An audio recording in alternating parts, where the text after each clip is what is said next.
Howdy. Hey, buddy. How you doing? I got a buddy bear. I got a buddy bear.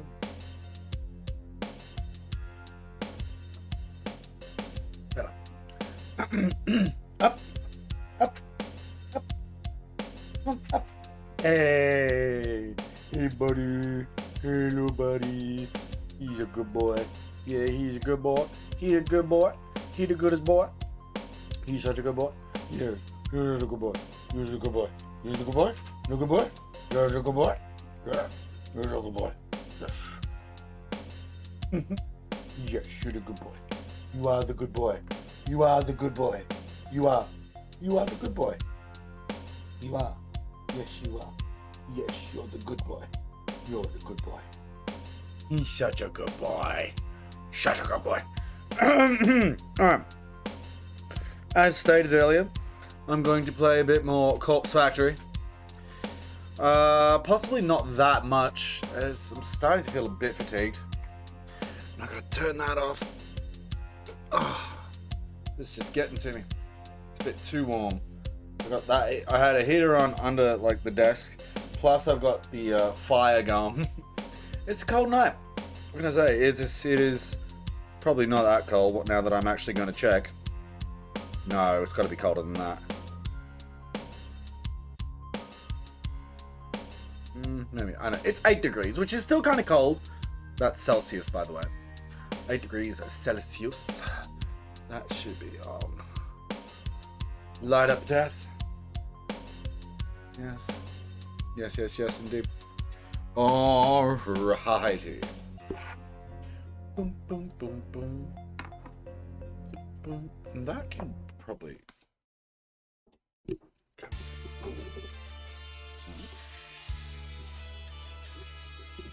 I'm sorry, I'm doing all this adjusting all of a sudden, which I don't need to do now, but yet I am.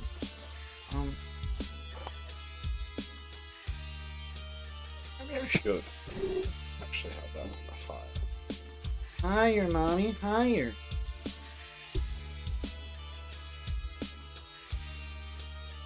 Fuck it. Because most of the time when I... Buddy, hello. You're stepping on the headphone cord, right? Right. Yes, yes, yes. You're a good boy. You are the good boy. You are a very good boy.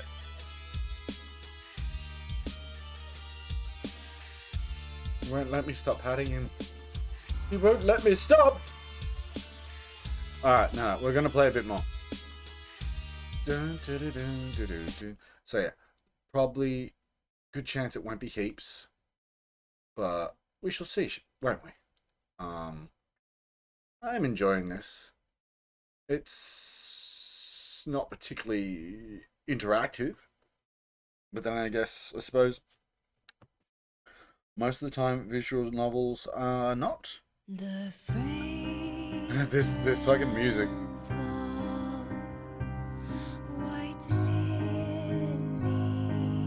Sorry, I shouldn't sing along because I don't think I'll be in sync.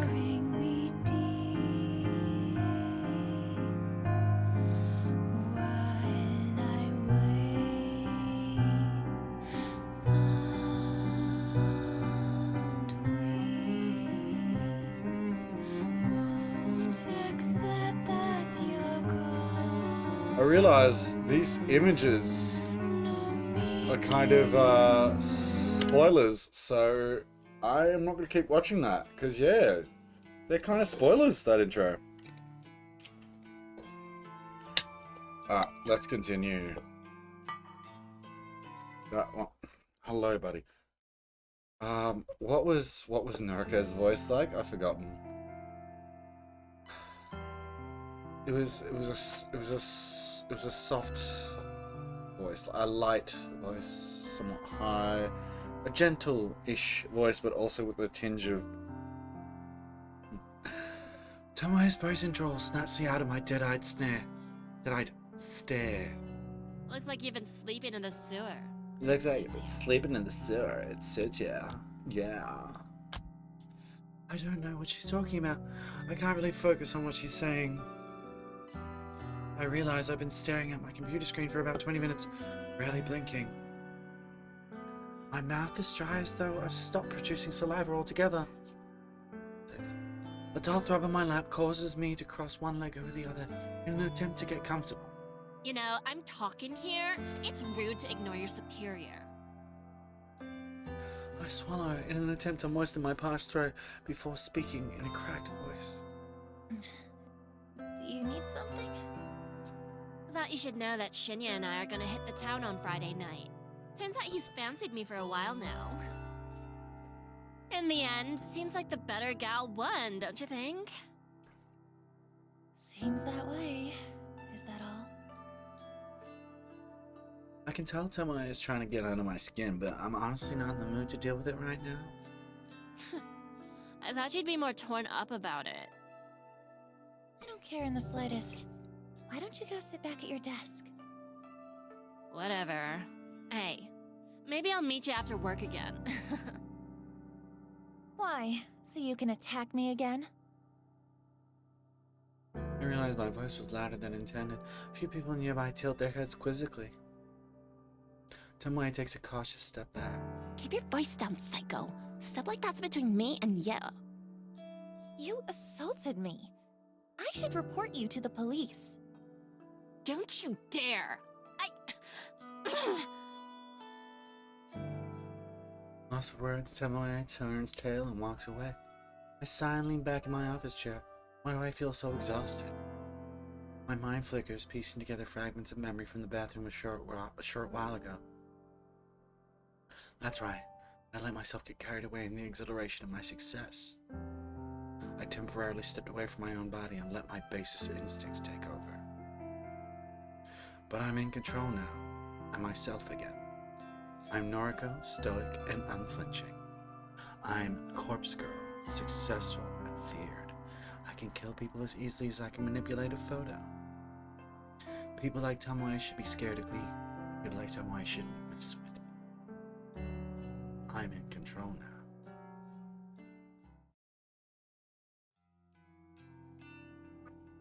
Climbing the steps to my apartment is always such a chore.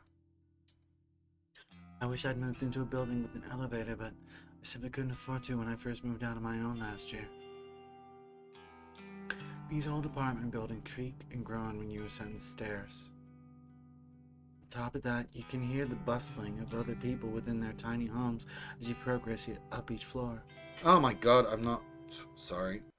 There's always a slight whiff of mold or mildew whenever I ascend the stairs. I want to chalk it up to the fact that the building is so old, but it is possible some of the residents here don't keep their apartments very clean. At the very least, this neighborhood is decent. I'm sorry, I'm just gonna reload. Because that was silly. I didn't have the fucking visuals up. I'm not going to, because you've already, I will. Fuck it. We haven't come that far. Tomoe's brazen drawl snaps me out of my dead-eyed snare. Looks like you've been sleeping in the sewer. It suits you. I don't know what she's talking about. I can't really focus on what she's saying. I realize I've been staring at my computer screen for about 20 minutes, rarely blinking. My mouth is dry, as though I've stopped producing saliva altogether. A dull throb in my lap causes me to cross one leg over the other in an attempt to get comfortable. You know, I'm talking here. It's rude to ignore your superior. Yeah. Swallow in an attempt to moisten my parched throat before speaking in a cracked voice. Do you need something? Thought you should know that Shinya and I are gonna hit the town on Friday night. Turns out he's fancied me for a while now. In the end, seems like the better gal won, don't you think? Seems that way. Is that all? I can tell Tomoe is trying to get under my skin, but I'm honestly not in the mood to deal with it right now. I thought you'd be more torn up about it. I don't care in the slightest. Why don't you go sit back at your desk? Whatever. Hey, maybe I'll meet you after work again. Why? So you can attack me again? I realized my voice was louder than intended. A few people nearby tilt their heads quizzically. Tomoe takes a cautious step back. Keep your voice down, psycho. Stuff like that's between me and you. You assaulted me. I should report you to the police. Don't you dare! Lost for words, Tomoe turns tail and walks away. I sigh and lean back in my office chair. Why do I feel so exhausted? My mind flickers, piecing together fragments of memory from the bathroom a short while ago. That's right, I let myself get carried away in the exhilaration of my success. I temporarily stepped away from my own body and let my basest instincts take over. But I'm in control now. I'm myself again. I'm Noriko, stoic, and unflinching. I'm Corpse Girl, successful, feared. I can kill people as easily as I can manipulate a photo. People like Tomoe should be scared of me. People like Tomoe shouldn't mess with me. I'm in control now. See, I wasn't going back to that.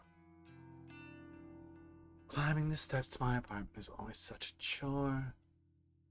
I wish I'd moved into a building with an elevator, but I simply couldn't afford to when I first moved out of my own last year. These old apartment buildings creak and groan when you ascend the stairs. On top of that, you can hear the bustling of other people within their tiny homes as you progress up each floor. There's always a slight whiff of mold or mildew whenever I ascend the stairs. I want to chalk it up to the fact the building is so old, but it's possible some of the residents here don't keep their apartments very clean. At the very least, this neighborhood is decent.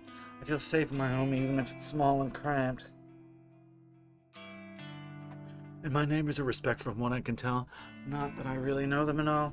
In fact, the only neighbors I have regular contact with are the very same ones I leech Wi-Fi from. Some middle-aged divorced guy named Kenji who lives on the floor below me, and his daughter Momo. Kenji's a decent enough guy. He works overnight, which unfortunately means Momo is left home alone a lot in the evenings. Momo's a sweet girl, perhaps 6 or 7 years old. Occasionally I hear her singing drift up into my apartment, but it doesn't bother me too much. She's just a kid. It's the very same Kenji and Momo that I bump into when I'm climbing the stairs this evening. Oh, good evening. Momo. We're just on our way to get some dinner. Isn't that right, Momo? Yes. That sounds nice. I hope you have a good meal. Thank you. Say, See ya. are you feeling okay? You look like you've been in some trouble.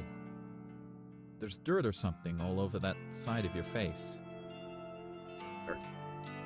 I tilt my head and reach a hand to my cheek. Sure enough, dry muck is blended into my makeup and caked over my face. Seems like my eyeliner has smeared as well.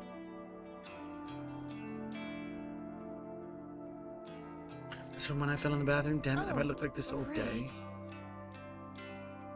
I try to make up some lie so Kenji doesn't worry about me. I actually fell asleep on the train home, and Okay. I guess the seats were kinda dirty. Is that so? You should wash your face and do your makeup again. I can help if you like. I can't help but smile slightly in my most generous offer. Thank you, Momo. I'll be sure to wash up and make myself look nice again. Thank you, Mom. You should go have dinner with your dad. The girl nods resolutely. Well, I hope you're okay at any rate. Have you been working hard at the bank? Pink. Oh, actually, I just work at the head office for the bank, so... Oh, that's right. Sorry. Data something, right? Data. Yeah, data entry. It's a bit dull, but I'm happy enough. That's good. That's very good. I know it's hard for kids like you to get good work in this economy. When you find a job like that, you really have to hold on to it. When I was your age, I could only find cleaning work. Struggling I to must pick have this had a accent. dozen different janitorial jobs. Before I met Momo's mother. Canadian? Maybe? I don't know. I blink a couple of times. It's not like I talk to this guy often. Really, we hardly know each other. Still, I've never heard him actually mention Momo's mother before. Most of the things I know about him I've just pieced together from context. Of course, things are different now. I have Momo, and her mother isn't around anymore. Cleaning work doesn't cut it these days. I was really lucky to get into security. It means I can work overnight while Momo sleeps, and I can still take her to school every day. Security, of course, now I remember. He did mention when we first met what he does for a living. Memory serves he works for a private security company. I assume he guards corporate offices or parking lots, something like that. Anyway, what was I saying? Oh, yeah. Hold on to a job if you like it. That's very important. I agree. Thank you. If you like I'm it, happy certainly. at Temujin, so I plan If to you don't stay like there. it, get the fuck out! Very good. Oh, Momo was telling me earlier what she wants to do when she grows up. Weren't you, Momo? Dad? Come on now. Tell Naruko what you want to be. A scientist. Aww. Wow, a scientist. In what field? That's a great job. I'll be rooting for you, Momo. The girl blushes and hides behind her dad. She's inherited her mother's book smarts, I'm certain. She definitely didn't get her brain from me. Anyway, we're gonna get going. Enjoy your evening, Naruko. Thank you. You too. I really can't Bye-bye, pick it. Momo. Bye-bye. The two of them bow their heads and follow the rest of the stairs down. Continue up the next flight of stairs, reach the landing, and turn the corner to enter my own apartment.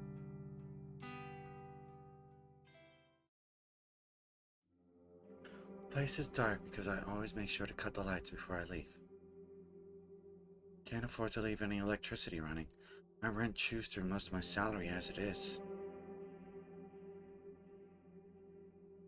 Click on the lights and feel relief as the living room illuminates. Faithful couch and TV emerge from the shadows, and I immediately feel at home. After throwing my keys and bag onto the coffee table, I slump down on the couch. What a day. An overwhelming urge to pull out my laptop and check my website for new requests, but my body's needs come first. I'm desperate for a hot shower. I'll need to cleanse my face, scrape the paint out from underneath my nails, and I'll definitely have to slip into a fresh set of underwear. Whatever happened in that bathroom today took its toll on my body and my clothes. Well, the night is young. I can relax later. For now, it's time to start scrubbing. Okay.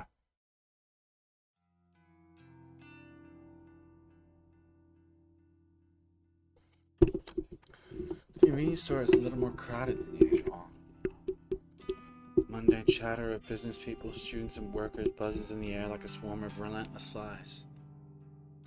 Throughout the drone of the mingled conversations, I happen to catch a few interesting words here and there. Have you seen that one website?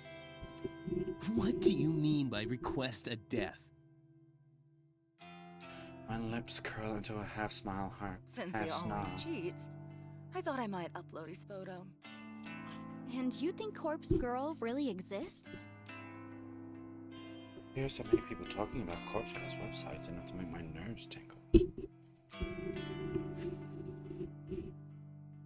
Well, right now they're not talking about it because of Akane Suramaki's death. As far as I can tell, her death wasn't reported to the news as a suspicious case. The only source of information I could locate was her obituary, and that didn't mention anything about foul play, so there's no way anyone could know that Corpse Girl was involved. People are talking about the website in the same way they always have. Like it's just an interesting topic of conversation, an icebreaker, one of those things you tell your friends to entertain them. And therein is my issue with the website as a topic of conversation. It's just an urban legend, point of discussion that inevitably fizzles out and is forgotten. People talk about it, people visit the website out of curiosity, but very few people take action and request a death.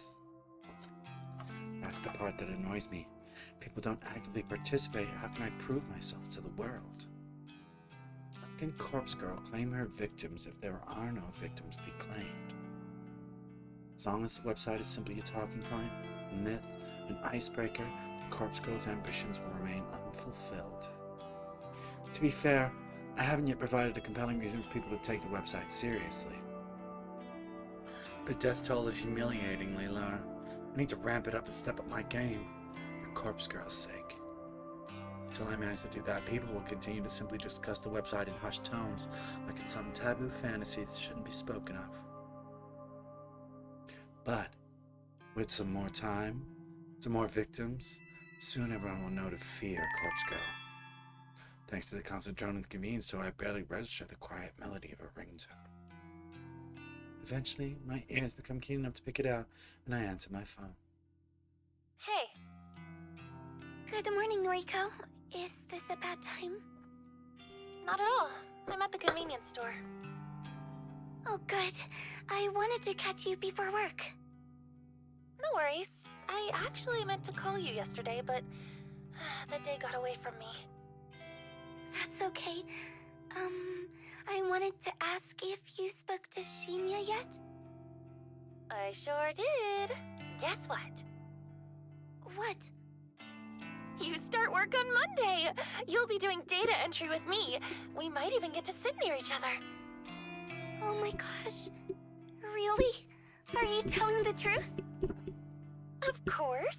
When have I ever lied to you? Oh, Noriko. I'm so excited. Thank you. Thank you so much. Does this mean I can quit the maid cafe now? Yep. Quit today if you can. Oh my gosh. Thank you. Thank you. Allie, are you crying? I'm so happy. Making myself overwhelmingly happy feels really good. I care so much for this girl. Happiness is vital to me. I owe you so much. And Shinya too. I know. I'll buy him a gift to give him on my first day. Do you think he'll like that? Yeah, I'm sure he will. That's a great idea, Aoi.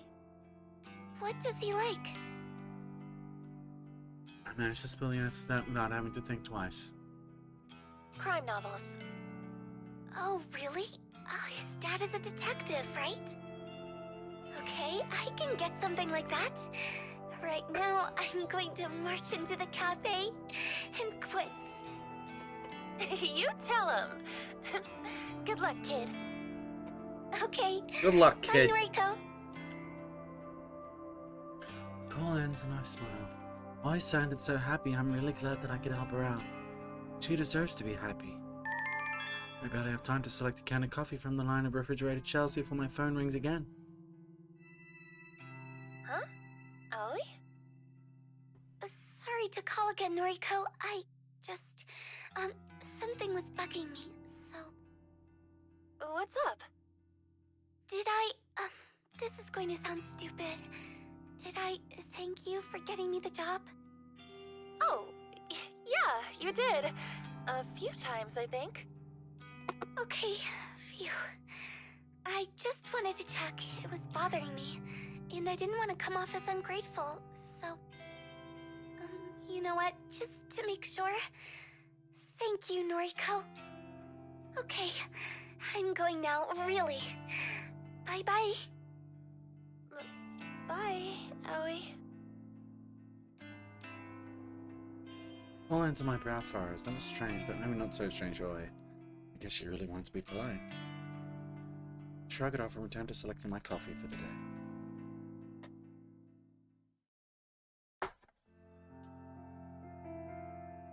The office atmosphere is unusually somber when I exit the elevator. There are fewer people around than normal. Some executives I rarely see on this level are hurrying around in one of those glass screen cubicles on one side of the floor. I suppose Shinya, standing at his desk talking quietly on the phone, he's nodding and bowing a lot despite the fact that whoever is on the other end of the call can't see him.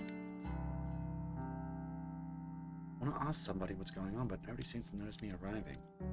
Shuffle my way to my desk and sit down. I spent some time looking over a spreadsheet of today's tasks. After going through it thoroughly, Shinya arrives in front of my desk, seemingly out of breath. Noriko, has anyone filled you in yet? No, what's going on? Why is half the office empty? Well, you see, Somebody within the company died yesterday. Oh? Wait. Somebody we know? Shinya shakes his head slowly, his expression gravely serious. Nobody you would have interacted with. She was an exec, up on the 21st floor. Tsurumaki, I bet. Apparently, she never showed up yesterday, but her coworkers just assumed she was taking a personal day. People started getting the news in the afternoon. She was involved in some sort of accident, and now she's... Dead?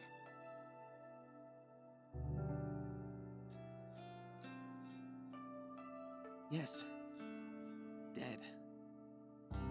So, I mean, I get it's a tragedy and all, but how does this explain where everyone is today? You should have received an email sent out by HR this morning. Basically, everyone is being offered professional grief counseling. Seriously? I think some people are taking up the offer, but I suspect some other employees are using the opportunity to skip out on work. Regardless, what happened to Miss Tsurumaki was a tragedy. Called it. So unexpected. I blink a few times, getting ready to turn back to my computer. Ms. Wait. Tsurumaki. What was her name? Huh? Ms. Tsurumaki. It should be in the email. She had a young daughter and everything. It's really sad. Ane Tsurumaki. I never met her before. Her face appears in my mind with startling clarity. Self-asphyxiation. An accident. She worked here? I can scarcely believe it. It's true that this is a massive company with thousands of employees Japan-wide, but still, for her to work in the very same building as me? It's too coincidental. It doesn't feel right. Would I have gone through with killing her if I knew she worked in my building? This scenario creates more questions than answers. The person that requested her death, do they also work here? It would have to be somebody who knows her well enough to want her dead. Odds are high that they work here as well. I realized that I've been spacing out. I turned back to Shinya. Yeah, sorry. Just thinking is all. Well, grief affects us all in different ways, I think. The details for the counseling sessions are in the email. Be sure to take up the company's offer if you think it'll help. As for me, I think I'll be okay. Some quiet reflection on the matter should help clear my head. Sure, okay. Plus, I have a date with Tomoe to look forward to. It's important to look ahead in times like these, isn't it? I think I read that somewhere. Hey, buddy. Yeah, that's what they say. Okay, stop. Very well then. Buddy. Do your best today, okay? Buddy, Right. stop. Buddy, come. Shinya takes his leave and I let my shoulders slump. I killed someone from my office building. I didn't know that at the time. Could my involvement be traced? No, I was careful to cover my tracks. I deleted the photos from my computer, discarded the burner phone SIM card, and trashed the phone itself. There's no way anyone will find out I was involved. Besides, I don't even know if authorities are treating the case as a murder. As far as general information goes, it would seem like it truly is being treated as an accident. I'm in the clear, I know I am.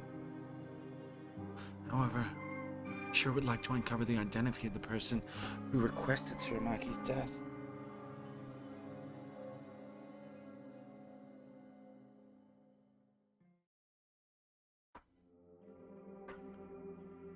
Despite work being eventful this morning, the rest of the day passed quietly. Even Tomoe kept her distance from me. I wonder if I scared her off when I casually mentioned reporting her to the police. Not that I actually would report her. That would lead to the police getting mixed up in my life, and I can't really have that considering my moonlighting occupation. Especially now that I know I have a connection to Tsurumaki. I brushed my hair in front of the mirror in my bedroom. I removed my makeup, revealed the ever so faint bruise on my cheek, fading token of my fight with Tomoe. Since the night is rather cold, I decided to snuggle up under the covers in bed with my laptop. Crawl into bed and pull the plush blankets up over myself. The warmth and softness is immediately comforting, and I had to fight the urge to not to fall asleep. To keep myself awake, I checked the requests on my website. I'm pleasantly surprised to find there are 2 new requests. 2 in one day. My heart begins to race and I quickly open the messages.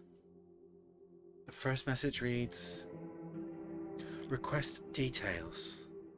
Today, 11:14 a.m. local time. Victim's phone. Image attachment not found. No image attachment. What? I thought I configured the website to reject requests unless an image is attached.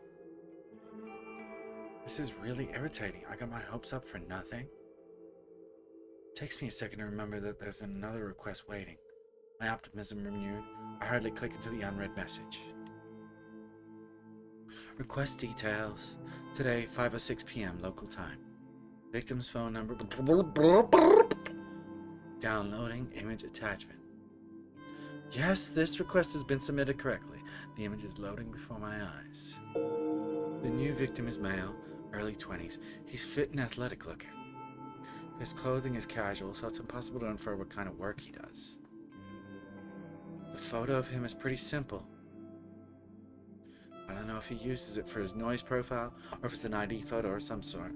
Either way, he looks like a happy person. I'm not so naive to pretend I can't guess the reasons this guy is wanted dead.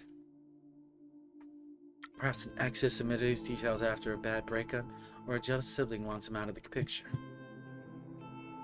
People's motivations are purely selfish. Requesting death of somebody is guaranteed to be motivated by self-interest. So why did somebody want Tsurumaki dead? She was so plain looking, so uninteresting.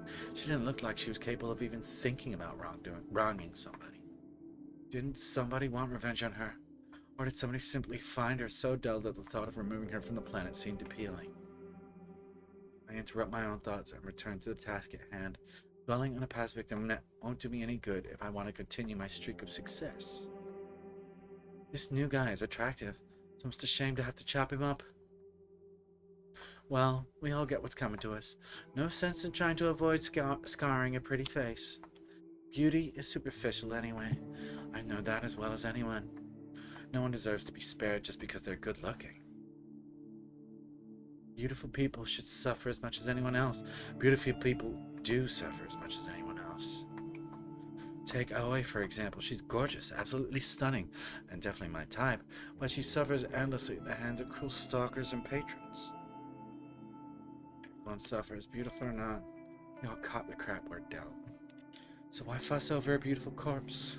This guy, or I, or even Tomoe on a good day, beautiful people die the same way as the average person. The guy on my computer screen probably doesn't really deserve to die. I'm sure there's some petty reason his death has been requested. But I take all requests seriously. I won't turn a single one down. Corpse Girl's convictions will pave the way to her fame. With a smirk and a lick of my lips, I get to work. I've got a nice clear photo here, so I can go all out on the requests.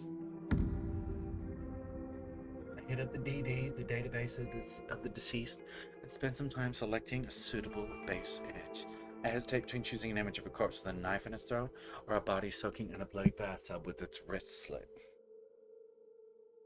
Either image would do just fine, but I really want something special for this latest victim. After all, I have to top my last success, right? Another 5 or 10 minutes pass until I gasp at coming across the perfect photo. Thanks to my clever use of tags and filters on the DD, this image matches my victim's description perfectly. 20 to 30 years old, athletic build, male. The corpse's legs are severed below the knee. Bloody stumps leak their vital fluids from on high. The body is hanging from a set of power lines on some suburban street. It's perfect. Beautiful, even. It will help me create a beautiful death for a beautiful person. I kind of have to question the story behind this photo. I wonder if the police ever investigated and discovered what happened to this sucker. Well, regardless, this will serve my purpose. I download the highest resolution copy available and save it to my hard drive. My fingers trace along the computer's trackpad with practice movements, clicking, tapping, dragging at random intervals. The night carries on.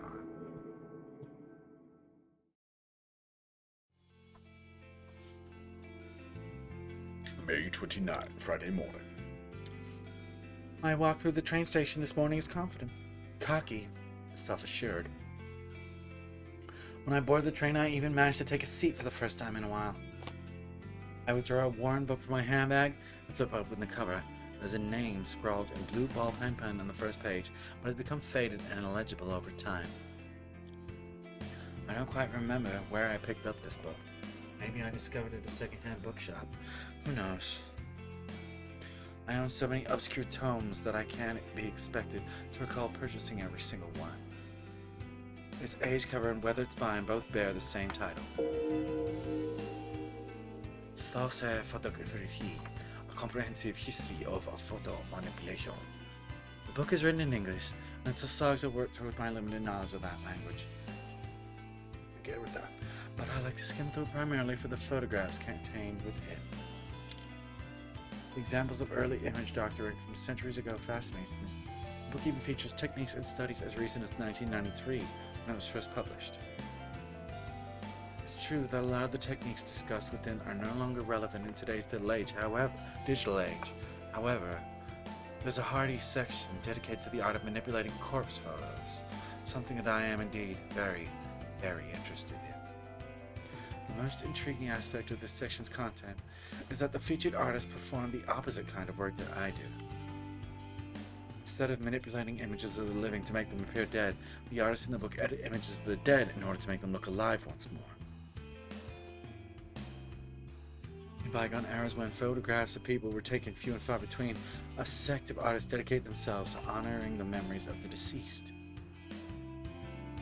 They did this by making the photos taken upon death look beautiful and full of life. These photos were gifted to family members and loved ones. The tradition makes sense. Imagine if you lost someone dear to you and you had no photographs of them. Wouldn't it be wonderful to receive one last memento? A beautiful image of the way you remember them? Instead of using makeup to beautify a corpse, these artists apply paintbrush and pen directly to a photograph to seemingly bring the deceased back to life. The impressive aspect of this process is the way they illustrated the corpse's eyes to look full of life. Even though it's a far cry from the work I do, I can't help but feel some sort of kinship with the artists discussed in this book. Surely we are cut from the same cloth. Browsing through the images in this book inspires me to work hard on my own photo editing. Many of the pictures are in black and white, but to me that only drives home how impressive these old techniques were. I finished flipping through a chapter and closed the book. I hold the tattered tome close to my chest and breathe a sigh of satisfaction. The next station is Shinjuku. The doors on the right side will open. Please change here for the Chuo line, the Shonan Shinjuku line, the Saikyo line. I quickly stuff the book into my handbag and get ready to disembark the train.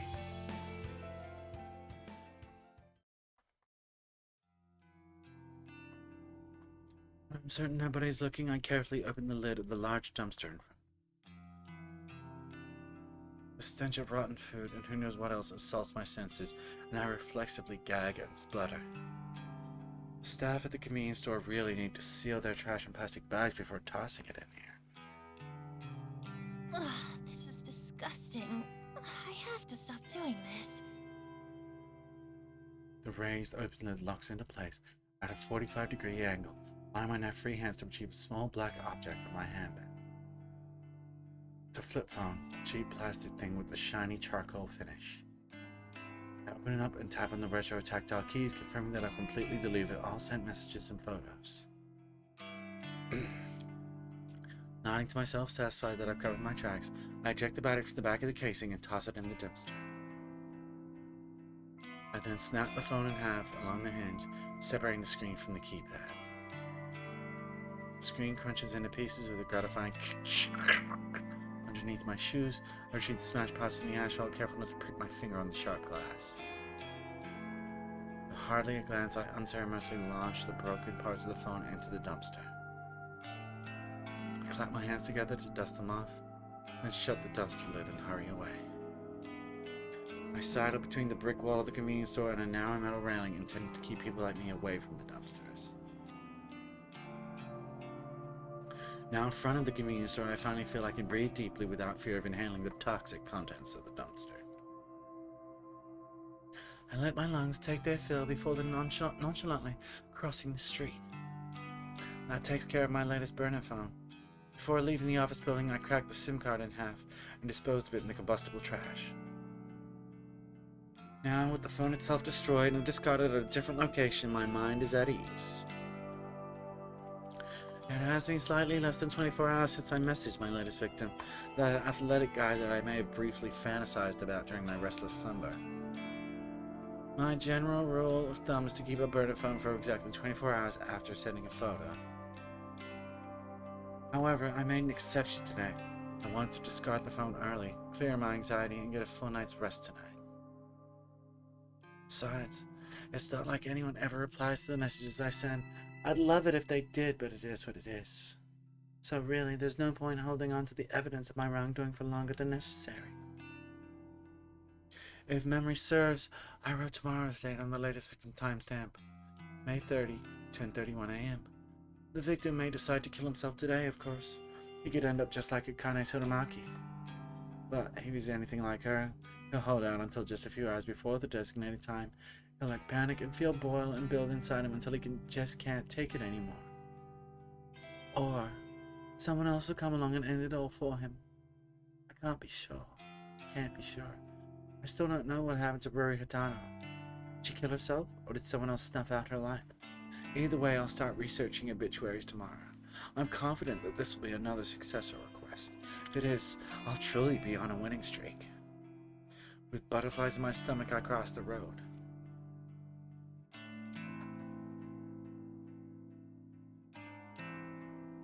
On my route home, I usually like to trek through the small park close to my apartment, provided the weather is decent. I avoid the park in the mornings as a lot of people walk their dogs, and I can't risk my allergies flaring up before I reach the office.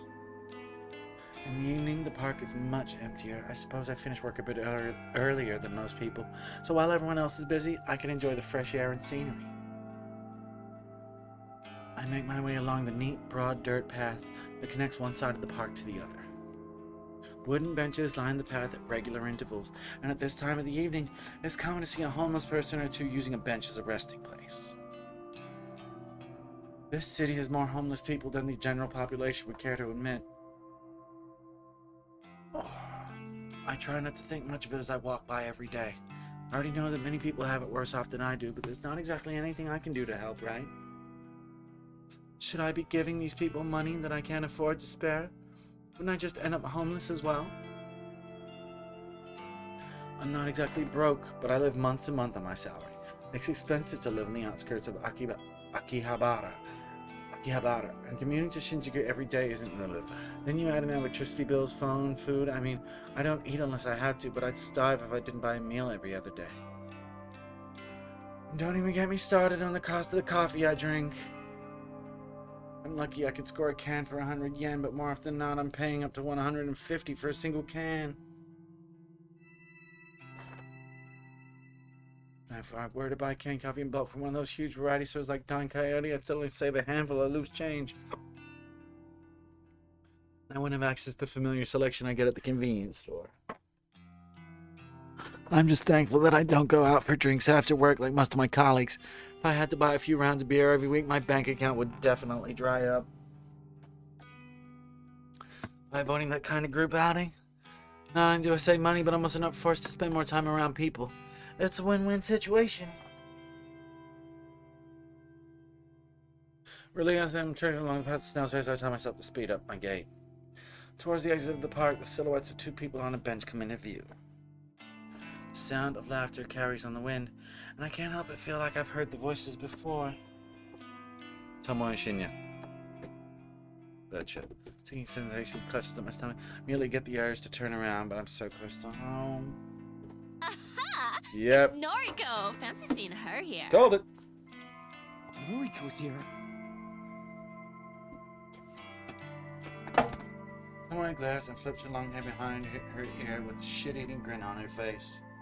Shinya looks like kind of out of place outside the office. His face is filtered by an especially uncomfortable expression. I start to wonder why these two are here, but then I recall that Tomoe did mention they were going on a date on Friday night. I suppose it's just my bad luck that I've run into them on the way home. Though, what are they doing here in Akihabara?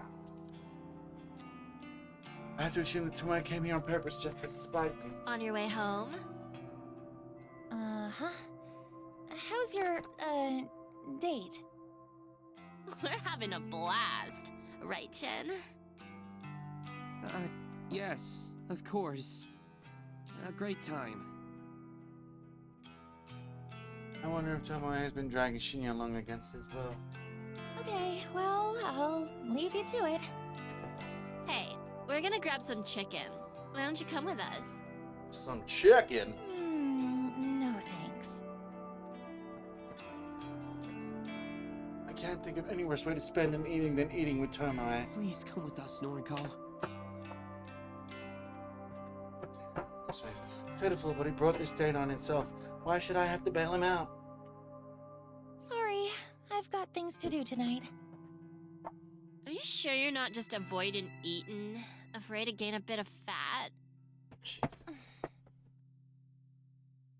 I honestly don't know what to say to that. Say, Shin, you ever seen Noriko eat anything? Well, now that you mention it, she never seems to eat at the office. I eat at home, if that's okay with you. It's not completely a lie. Sometimes I eat at home, sometimes I don't eat at all. Come on, come get some chicken with us.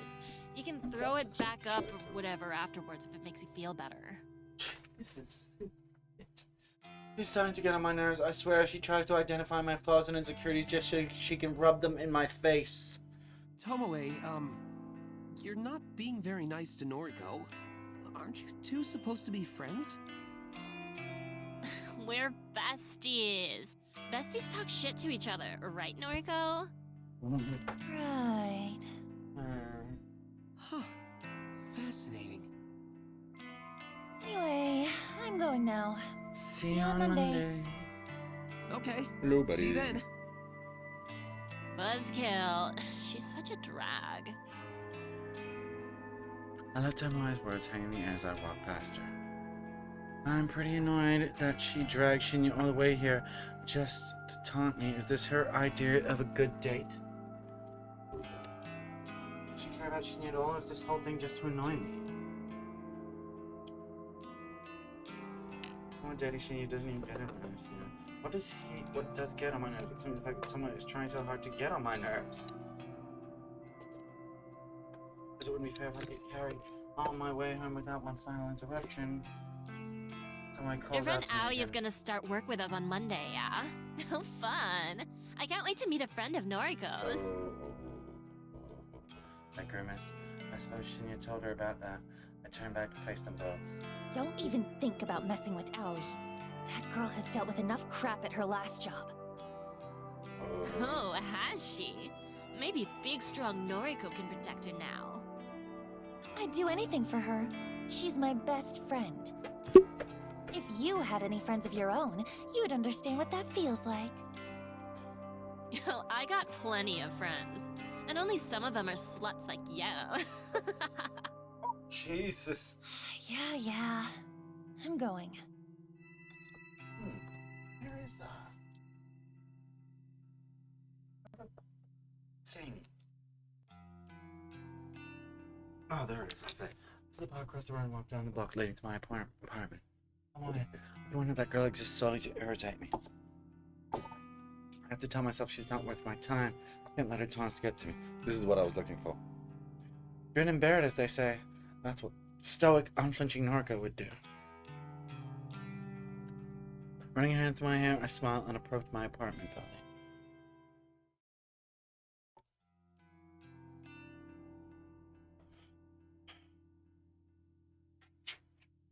Spent all morning trying unsuccessfully to calm my nerves. Anxious about finding out whether my latest victim has perished. It's afternoon now, so the time written on his photo has passed. My work was successful. I should know soon enough. I've already set up an obituary newsletter on my phone to keep me informed. Instead of sitting at home all day and waiting for my phone to go off, I decided to visit an old favorite hangout. Public libraries don't get the credit they deserve in this age. They're quiet, calm, and soothing. I could sit here for hours for free and just get lost in different worlds. Plus, they always carry works by my favorite authors. Sometimes the librarians are even kind enough to recommend titles that might fit my tastes. I don't feel judged here. Nobody looks at me and mocks my clothing or my makeup. Nobody looks at me and asks if I got enough to eat lately. Nobody makes fun of me. That lonely girl in the corner reading Lovecraft and calmly stroking her hair. Every so often I put my book aside and check my phone out of habit. Still no alerts. Have I miscalculated something? Did my latest photo not look convincing or damning enough to inspire suicide or murder? I find myself growing increasingly anxious and impatient. Cthulhu, huh? You a Lovecraft nerd? What's it I think twice and look up at the strange man standing over me. Huh? Sus, didn't mean to interrupt. Notice you're reading Lovecraft. Huh, in Japanese too. Didn't know this book had been translated. Yeah. My English isn't great, so I read the translated versions. That's mad. Do they translate esoteric names? Can't imagine Cthulhu being easy to write in kanji. Well, it's written in katakana, so... Of course. Kojiro. I extend a hand, and I can't tell if he wants me to shake it or pass him my book. What? I'm Kojiro. You? Noriko. Kurosawa. Nice. Just Kojiro for me. No last name. Call me Koji. You don't have a last name? Used to. Lost it. Fire, you know. I'm just Kojiro now. Okay, this guy's weird. His cuts smell like they've been stashed in the back of a closet for a decade or two. His face is unshaven, and his eyes are scarily clear and focused, despite being masked by a pair of thick glasses. Didn't mean to keep you. Soz again. I'm looking for Nobel Sinclair. He around here? I mean, I don't know. Who? Writer guy? Did that book about befriending the dead? The librarian told me to check these shelves. Sorry, I don't really know. No worries. I'll find him. You know, you look like the type who'd enjoy his books. Not to judge you by your cover. Need a strong stomach, though. Messed up shit. As much as I hate to admit it, the stranger has captured my interest. How messed up are we talking? Well, his first book describes dressing up corpses, taking them to dinner. Goal is to not get caught out. Mad, right? Like something out of that American movie. Weekend with Bernard? Weekend at Something Bernie's. like Come that. on. Really? Second book goes nuts. Main character fills the school classroom with bodies, all dressed up as students. Runs lectures and records them, puts them online. Best part? No one can figure out if these books are fiction. Internet says Nobel Sinclair actually did these things. Says he's doing time now, writing these books as a confession. Interesting. Right? It's Hey, buddy. deranged.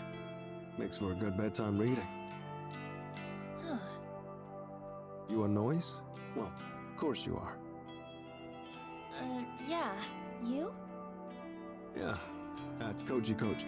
Add me if you like. We can talk shop. I'm gonna find Nobel. Wish me luck.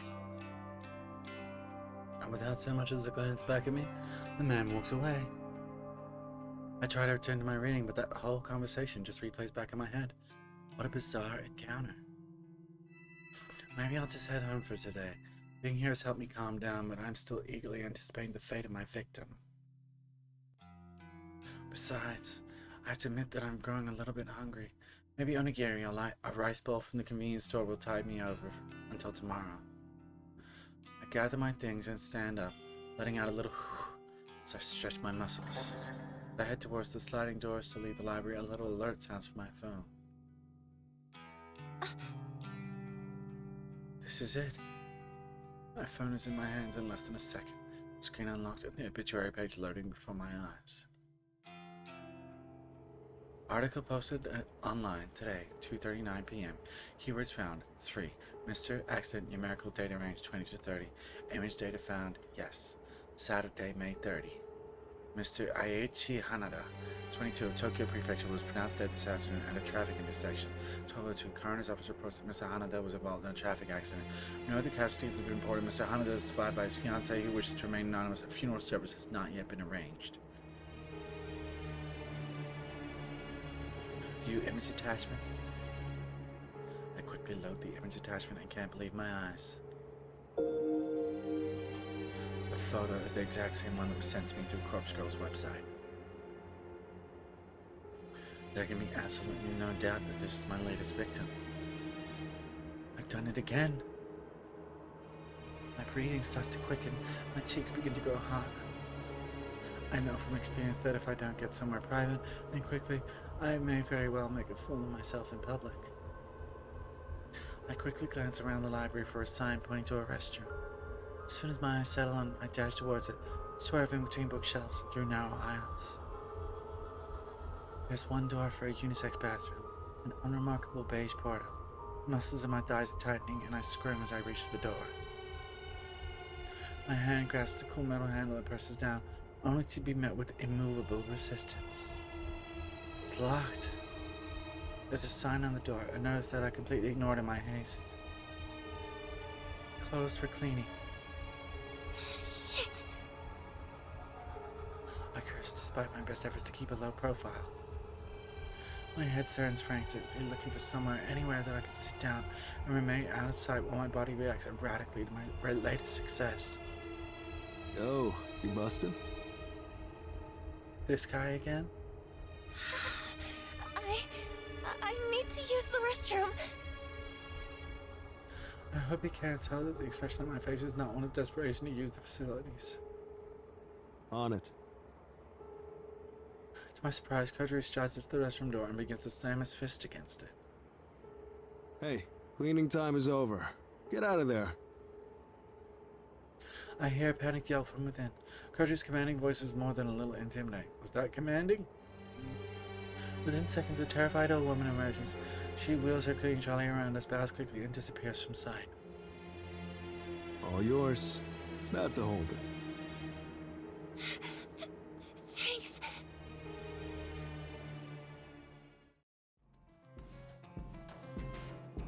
I dash past Kojiro, unable to believe what is happening here. I slam the door behind me and slip into a cubicle. As soon as I sit atop the toilet's closed lid, my legs begin to shake uncontrollably, and I have to lean backwards to steady myself. Aichi Hanada is dead, killed in a traffic accident. That could mean anything, but I'm willing to bet that I caused his death. After seeing the photo of his dismembered corpse, he might have purposely crashed his car. Or perhaps someone else ran his vehicle. Instead of murdering on behalf of Corpse Girl. I still don't know how my power works. I don't know why these victims end up dead. But the cause of death ultimately doesn't matter. What matters is that Corpse Girl is victorious once more. I find myself panting, squirming, struggling to restrain myself. My vision fogs, my knuckles clench. And with barely a fanfare, I begin to cool down all of a sudden. Just like that, the overwhelming urge to explode simply flutters away. Huh? My breathing regulates. My legs solidify and rest firmly on the ground. This experience wasn't nearly as staggering as last time. Maybe because I was so confident that this victim would die, my body already prepared itself for it? Have I already become desensitized to my ability to wield death itself? I won't pretend that I'm not disappointed. That exhilarating feeling I experienced last time, the complete and utter loss of control, it was addicting. I craved experiencing it again. Still, I need to remind myself the most important thing. I fulfilled the request issued to Corpse Girl. It's 2 new victories in a row. 2 victories in a single week. As long as requests keep coming in, I can keep achieving my goals. Do this. Full of confidence and feeling steady once more, I exit the cubicle and leave the bathroom.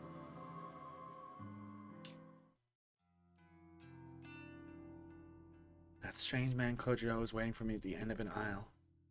You good? Yeah. Hey, thanks for... You know, I really needed the bathroom. Course.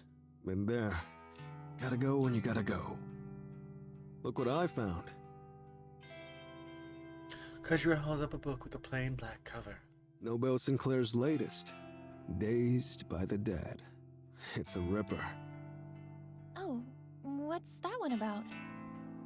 Falling in love with the dead. Read it already last year. Time for another go. Oh, here. Kojiro hands another book to me, this one with a brown cover. An illustration on the front depicts a field of flowers. What's this? Sinclair's first ever published work. Strange Flower. Title's nonsense. This is the one where he puts corpses in suits, treats them to meals at fancy restaurants. Loaned it out under my name. He'd take it. Return it before the due date. Can't risk getting fined. Oh, well, thank you. I'll be sure to read it. Sure. Send me your thoughts and noise. Right. Be seeing you. A brief wave of his hand and it disappears behind the closest shelves. Can't really get over how peculiar he is, but he certainly is making an effort to be friendly. I turn the heavy book over in my hands and look inside the front cover for a publication date. 2009.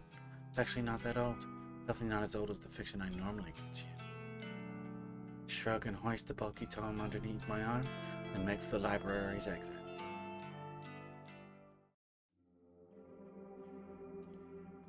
I feel uncommonly hungry on my way home, so much so that I decide to stop by a restaurant and get some dinner. I wonder if killing stirs my appetite. I often pass this establishment when I exit the train station Akihabara. It's an old venue that serves traditional Japanese food as well as popular Western dishes. To say that I've always been curious about eating here would be accurate. Akihabara. I've been working hard lately achieving my goals. I can afford to treat myself to a cooked meal, right? Why do I find it so hard to justify them? I'm even going to eat at a booth tonight. Another rarity for me. The waitress guides me to an empty booth and I slide in before looking at a menu. The house specialty, according to the menu, is in my hands. Oh. It's grilled eel. Not exactly my favorite. In fact, seafood of any variety doesn't sit well on my stomach. I decide to pass on the specials and order something I know I can digest. Omarise sounds good. I used to eat it a lot as a kid. Omelet, rice, and ketchup. It's not to like, plus it's only 700 and something yen. The waitress returns to take my order, and I confidently point out what I like. She offers me a smile and hurries off to the next table. Omelet, rice, ketchup. Perhaps my recent victory streak has given my courage a boost because I hardly feel awkward or anxious sitting here surrounded by people eating and drinking on all sides. I'm somewhat calm. And at least amidst the hustle and bustle of at ease amidst the hustle. I almost feel like it might be nice to have company. Friend, perhaps Oi or even Shinya. Might be nice to talk to and pass the time with. Oh well. In a way, I do have some company. I retrieve a book from my handbag, the very same book Kojiro lent to me, and I open it up to the first chapter. Strange Flower. An odd, apparently meaningless title. Still, it comes highly recommended by an eccentric stranger, so it must be good. My meal arrives when I'm a few pages into the book. I thank the waitress and look at the omarise before me. It smells good. It's presented beautifully. I could probably eat at least a quarter of this portion without feeling ill. I pick up a spoon and slice through the middle of the omarise, causing a puff of steam to billow up. Throwing caution to the wind, I scoop up a good amount and bring it to my mouth. It's delicious. There's no other words to describe it. The convenience store meals I normally eat can't even compare to something like this. The egg is soft, the rice is fluffy, and there's just enough ketchup along the top. I take a second mouthful, then a third. I can't help but giggle a little at the thought of myself sitting here eating like a normal person. All the people around me probably think I'm a normal person, too. Just a girl sitting at a restaurant eating her dinner.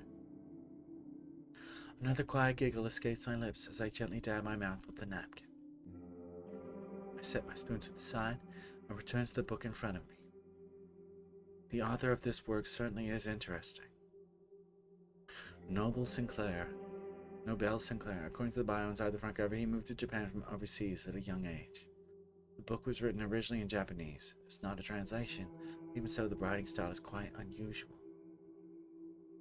I can't quite put my finger on what's strange about it. Maybe it's the lack of complex kanji used throughout. Everything is written rather simply in hiragana, almost like the intended audience is elementary school kids. But that can't be right. The themes contained within are truly disturbing. Maybe the author just doesn't have the greatest comprehension of writing in Japanese. Well, Japanese is pretty complicated to write in. It's true that a lot of adults have trouble with complex kanji. Professional authors, though, not so much. Anyway, it's not like it matters too much. The book is interesting enough to keep me turning pages. I must be completely absorbed in reading because before I know it, a waitress is politely letting me know that the restaurant is closing soon. I nod and look at the plate of amarise in front of me. The meal has gone cold and I only ate 3 bites. Still, I'm feeling full now and I really enjoyed what I did eat. I don't even feel any added weight on my hips as I get to my feet. That's definitely a positive thing. I stretch my arms and legs, put my book in my bag, and offer the waitress some money along with the bill. And stretch! Big stretch.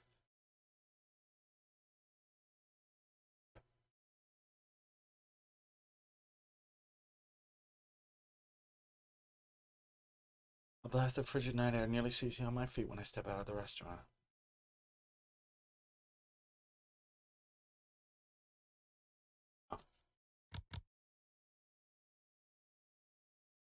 Well, seeing as that we're not on order at the moment.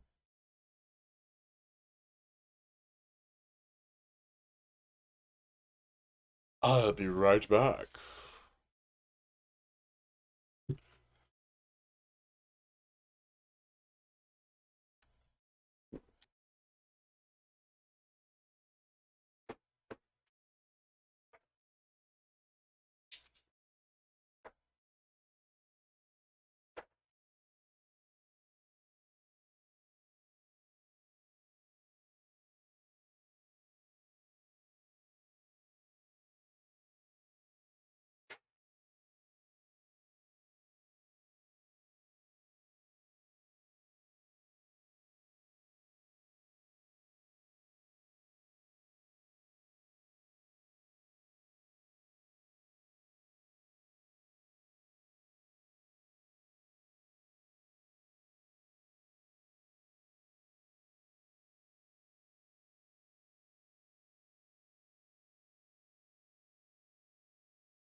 And I'm back.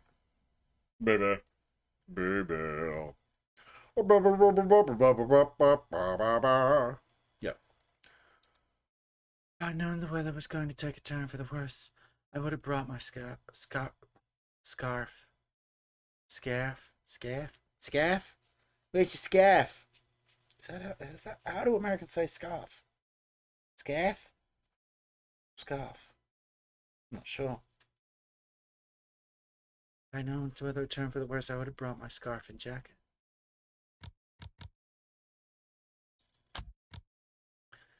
It's the end of spring, so unpredictable cold weather is pretty rare. I guess I can't be blamed for not bundling up. Anyway, it's not raining and I'm close to home, so it shouldn't be a problem. I head down the street and watch a few shop owners closing their stores for the night. They don't pay me any mind as I wander by. My phone bursts to life and rings out in the quiet night air. I grab it and press it close to my ear for warmth. Hello? Aoi? Noriko? Hello? Is this a bad time? No, I'm just walking home. You're out at this time of night? That's not like you. I stopped somewhere to eat. What's up? You stopped to eat? Say, about the new job. What is it? I spoke to the manager at the maid cafe, but he said I can't quit. He said that? Oh, well, it's not up to him. You have every right to quit. Did you tell him you've landed a new job? Yes, I told him. But he said he spent so much time and money training me that if I quit now, he'll treat it as stealing from the company and he'll call the police. What? What a load I of crap! can't do that. Hang on. Are you at the cafe now? Yes, I just finished my shift. We're closing up. I'll be right there. I'm only a minute away anyway. I'm going to give your manager a piece of my mind. No, Noriko, you can't. Just watch me. I'll be right there. I end this call despite always in. I can't believe how furious I am. Aoi finally has an escape route from that god awful job. Now the manager won't let her quit. That has to be illegal. Yeah, I'm pretty sure it is. I've never met her manager, but I can just imagine his type. Self-important, wretched, greedy pig. Thinks he's the king of the world because he runs a shady maid cafe in the back streets. Well, I want to report. People like him are the ones that should be reported to Corpse Girl's website. I'd love to target victims like that. I change direction and take up a running pace. The cool air against my face is kind of nice now that my body's warming up a little. Thankfully, there's hardly anyone around this time of night, so I don't feel particularly embarrassed by running in public. I'm not a terribly fit person, so it isn't long before I feel out of breath. I come to a stop at the end of the street, heaving and clutching to my chest. Okay. I'm okay. Deep breaths. Taking a moment to collect myself, I step back out, walking briskly this time. See the maid cafe's illuminated sign ahead of me. I approach the entrances and read the neon board. Chateau de Cristal, welcome home, master. Drinks from just 400 yen. Table charge 500 yen per person. Open till 10 p.m. every night. I'm sorry. I pass the sign and reach for the door handle just as somebody hurriedly throws the door open and emerges. Noriko? Aoi, told you I'd be here. I'm really glad to see you. That gives me a brief wave. She fidgets nervously and straightens the ruffles in her dress. I can't believe you have to wear this ridiculous outfit. Yeah, but the costume isn't the worst part of the job. I know. Listen, is your manager still here? I hesitates and shakes her head sadly. You just missed him. There are only a few girls inside closing up. Damn it. Ugh, I really wanted to give him a piece of my mind. Noriko, It's fine. I can continue working here. It's not so bad. Hell no! Don't even pretend it's okay. This place is torturing you. You have that customer that always gropes you, and now your manager is controlling you? I won't stand for it, and you shouldn't either. But what can I do? I'm honestly stumped by the question. All my hastiness to get here, I never even thought through a plan for a way.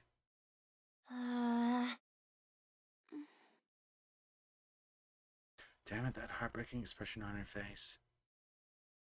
I just want to grab her, hug her, tell her everything's gonna be okay. So, why can't I? Aoi, Hmm? I know you don't feel like it, but you're the strongest girl I know. All the shit you've dealt with over the years, all the shit you're still dealing with. You're brave, whether you know it or not. My issues pale in comparison to yours, but you still get up each and every day and do your best. I'm proud of you, and I want to make things easier for you. Come work with me at Temujin. Just leave this place behind. Forget all about it. Noriko. You're my best friend. You always will be. Even if we can't be anything more than that, I'm happy just having you in my life. I'd do anything for you, Aoi. I hope you realize that. Of course. I know. Thank you, Noriko. Let's get out of here. It's really late. Come back to my place. You know I can't. All my things are at home, and I need to check everything first. Otherwise...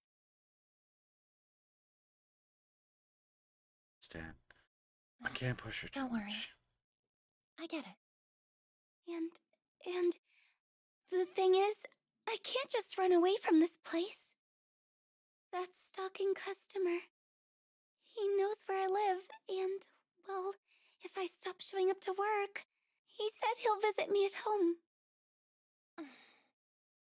Why don't we go to the police? I can't do that!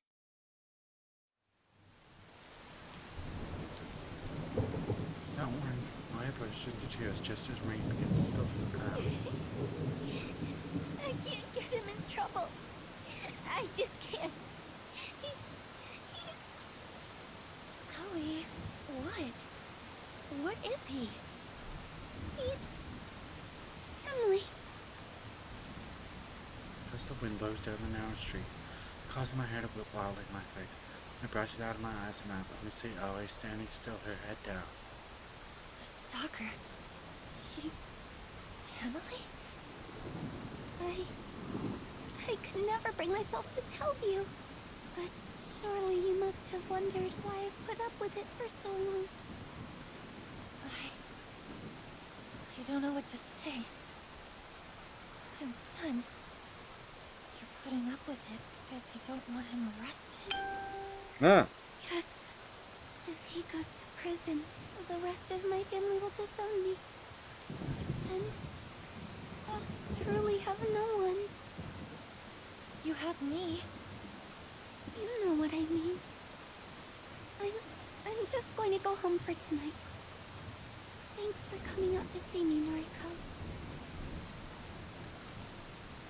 I turns and her hands trails away, the click-clack of her... Hello, is it a horror V? Yes. Yeah, we'll say it is. She doesn't hear me breathe her name as she disappears into the darkness. That poor girl, there has to be something I can do. Oh, there's choices. Oh, wow, there's choices. Okay, yeah. Let's say there is. So I guess to somewhat get you up to speed, very summarily, the character I'm more or less playing as at the moment, Noriko Kurosawa, runs a website called, as the persona known as Corpse Girl, in which people submit a photo and a phone number of a person they want dead. And she then photoshops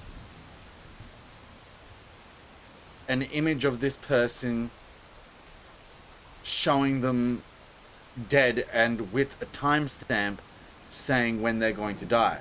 It's kind of similar, I guess, a bit inspired by Death Note. But she's not actually killing them. It's generally, and it doesn't always work, but often enough these people, just the trauma of seeing this photo or feeling like, you know, their lies and life is catching up with them, generally often kill themselves from, you know, fear, more or less.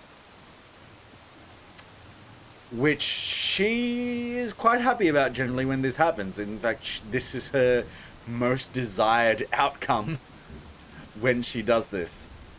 So yeah, I guess you would call it a horror visual novel. Yeah, probably more of a thriller, more thriller than horror, because it's not particularly gory or grotesque. But yeah, it has a bit of a slow build.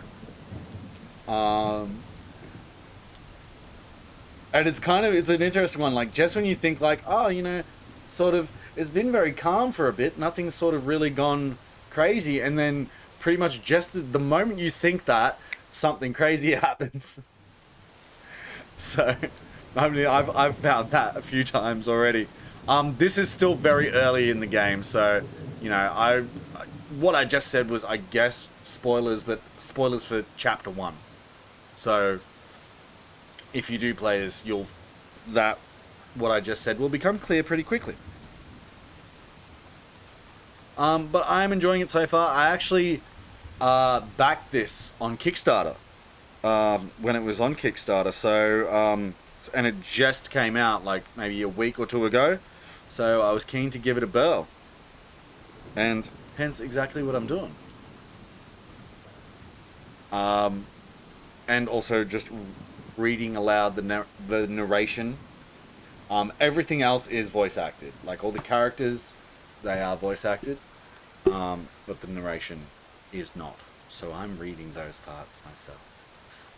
Since you're, you know, on the stream, would you like to choose which option we're going with here? So, Aoi is a old friend of Nautico's, potentially her only friend, who she also kind of has, you know, the hots for, I guess. But also, you know, just considers her a friend first. And Aoi is working at a maid cafe, being treated fairly badly, and also being harassed by a guy constantly who just turned out that the guy who's been harassing her is family. So she doesn't want to go to the police or anything like that, and doesn't feel like she... I don't mind, maybe gives face. I don't want to choose wrong for a bad outcome, huh? So I'll leave. You know, it is what it is. You know, I'm not... As far as what's just happened, I'm not sure what's the right answer, what's the wrong answer, so... And besides, this is possibly the first time... No, maybe not the first time. But it's not often I'm playing a game like this where I get to ask someone tuned in, like, okay, what do you think I should choose? Choose for me. So, you're in luck. But yeah, I think that's a good option to give space. We'll go with that. Oh, he's gone, and I didn't lift a finger to try and stop her. I know her well. If I chase her, pursue her, she'll just resent me for it. It took a long time for her to heal the wounds I inflicted last time I pursued her relentlessly. Okay, that's new. The best thing to do is give her space. Let her sort her own thoughts out. She'll talk to me when she's well and ready. I just need to be patient with her. My phone rings. Sound slicing through the patter of rain. It's Oi. Of course it is. Hey. Noriko. The girl burst into tears, her sobs reverberating through my ears. I can't do it anymore. I know. All my life people have abused me, taken advantage of me. What did I do? What did I do wrong? You never did anything wrong, Maui. I can't explain other people's behavior. And I can't truly understand what you've been through. Sorry. I know that's not what you want to hear. What do you do when it all gets too much, Noriko? Me? Well, I mean, you know me better than anyone. When it all gets too much, I run, I hide away, I tuck myself in my apartment and swear to never leave the safety of its walls. put it this way. I don't deal with things as well as I should. Me neither. When things get overwhelming, my mind feels frazzled, and everything just gets worse and worse. I get caught up in little rituals, little habits, and I can't break free. I can't tear my mind away from the repetitions, from the endless doubting and second guessing. I know. I can't keep going like this. Something has to change. As much as I want to help you, this is something only you can do, Aoi. Yeah. But if nothing else, I'll always be here for you. Whether you want to break down and cry on my shoulder, or use me as a punching bag, or just vent to me, I'll be here. Noriko. Thank you. I think you finally understand. I'm trying, girl. I really am. I'm going to make a change. I'm going to quit my stupid job and join you at work on Monday. I promise. I promise I'm going to get through this. Come on, you know up. You've I know done you it before. I never doubted you. Thank you. I'll talk to you later. There you go, buddy. Okay. I'll look forward to it. Why are your paws wet? Oh, because you went outside just before. Makes sense. Oi ends the call. I'm not sure if I feel better after that discussion, and I can't honestly tell if Oi feels better either. I sigh and look up at the thick cloak of clouds above. The rain continues to fall.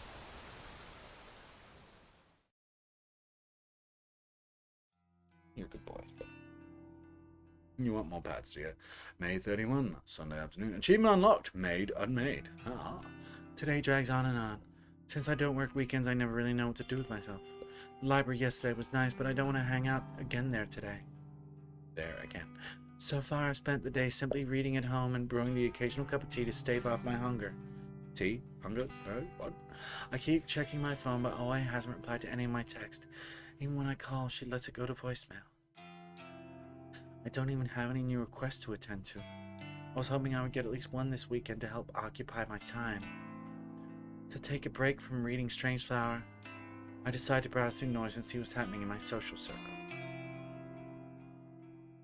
Though I'm not close to any of the people I'm connected to, save for Oi, reading through their posts always lifts my mood. Rather annoyingly, the first post I come across is from Tomoe. Tomomo, 9 minutes ago. Bitches be tripping if they think they're gonna steal my man. We thick as thieves. Nah. That's right, she's a Becky. The garble post is accompanied by a photo of her and Shinya getting cozy together. Shinya looks more than a little nervous. I'd be willing to bet that Tomoe is the first girl he's ever snuggled like this. I can't quite figure out why she's so interested in him, why he's into her for that matter.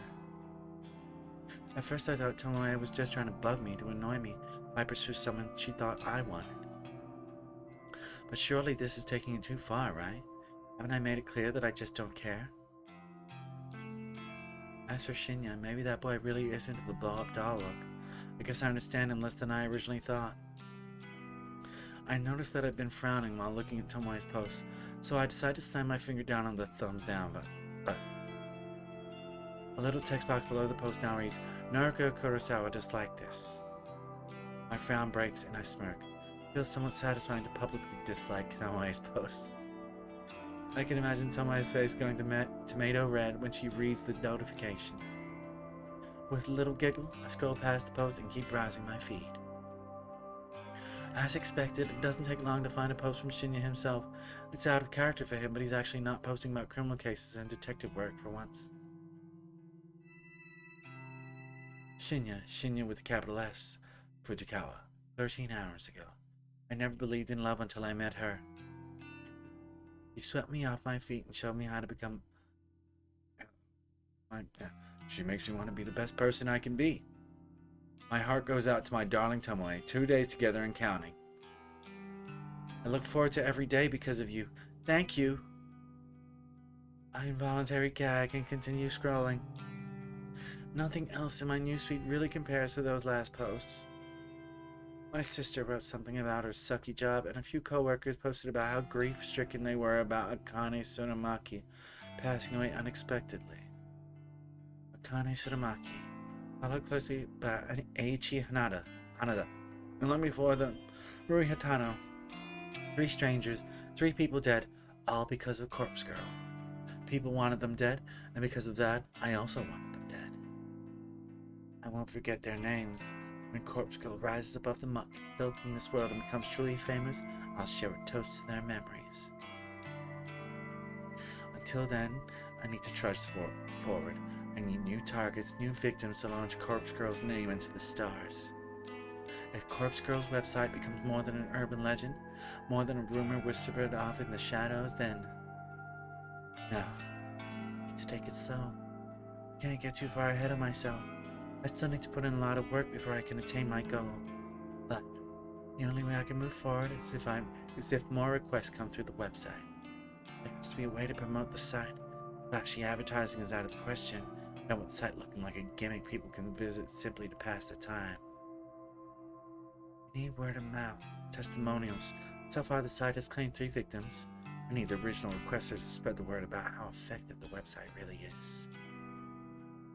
Yes, that would be perfect, but I obviously can't get in touch with them now. They remain anonymous when they requested death. No one would willingly put in their contact details when doing something so shady anyway. I sigh and scratch my head. Thinking about it like this won't do me any good. Maybe I should come back to it later. I reach for my laptop sitting on the couch next to me. Maybe I'll take just one more look for new requests. You never know, right? I log into the administration panel of Corpse Girl's website, check for notifications. 1 new request. Request details. Today, 3:31 p.m. local time. Victim's phone. Downloading image attachment. Wait, 3:31 p.m. This was submitted just a few minutes ago. What are the chances I would check the incoming request so soon after receiving a new one? My heart begins to race as the attached photo downloads to my computer. Excited about the prospect of working on a new request for the rest of the evening. Who will be the poorest sucker to succumb to Corpse Girl's whims? Will another beautiful corpse be left in my wake? My heart skips a beat and my hands instantly turn cold. What the hell? A photo of myself appears on the screen. It's the very same image used for my company ID tag. I'm not smiling, in the photo or in real life. Is this some kind of joke? Somebody has requested my death?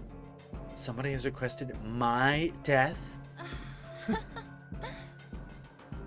Somebody wants me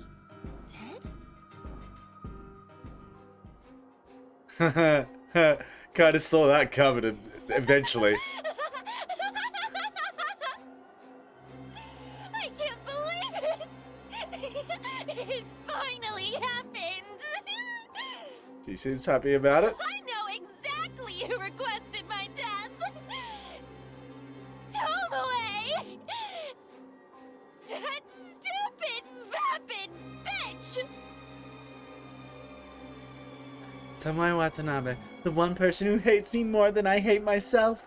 Of course she's the one who uploaded my photo. Of course she wants Corpse Girl to take care of me. She's been looking for somebody to test the website on. Her noise post from the start of the week confirms that. And she has been getting increasingly obsessed with tormenting me lately. I'm willing to bet that when I disliked her latest post, it finally triggered her to request my death. Tomoe, you brainless whore! I am Corpse Girl!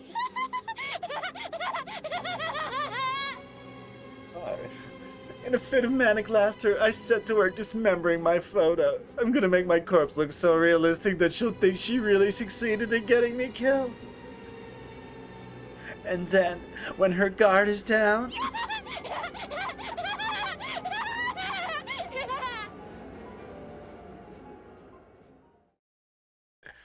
oh my, oh my, oh my. June 1, Monday morning. No sign of Sato yet? I wonder if she got held up. It's not exactly professional to be late on your first day of work. I've been there. I grind my teeth and hope that Shinya can't sense my anxiety. She'll be here. I don't believe the bitter words that tumble out of my mouth. Send another message to our seemingly abandoned phone, not really expecting a reply. Actually, she's not the only one absent. Tomoe isn't here either. He doesn't need to tell me that. I've been watching her desk like a hawk ever since I came in this morning. There's a small surprise waiting for her in her top desk drawer, courtesy of yours truly. I've been eagerly anticipating her arrival for an hour She now. had a late night last night, so I wonder if she woke up on time. Oh, late. I taste something foul in my mouth. I don't really need Shinya's recap of his night with Tomoe. Don't you have work to do?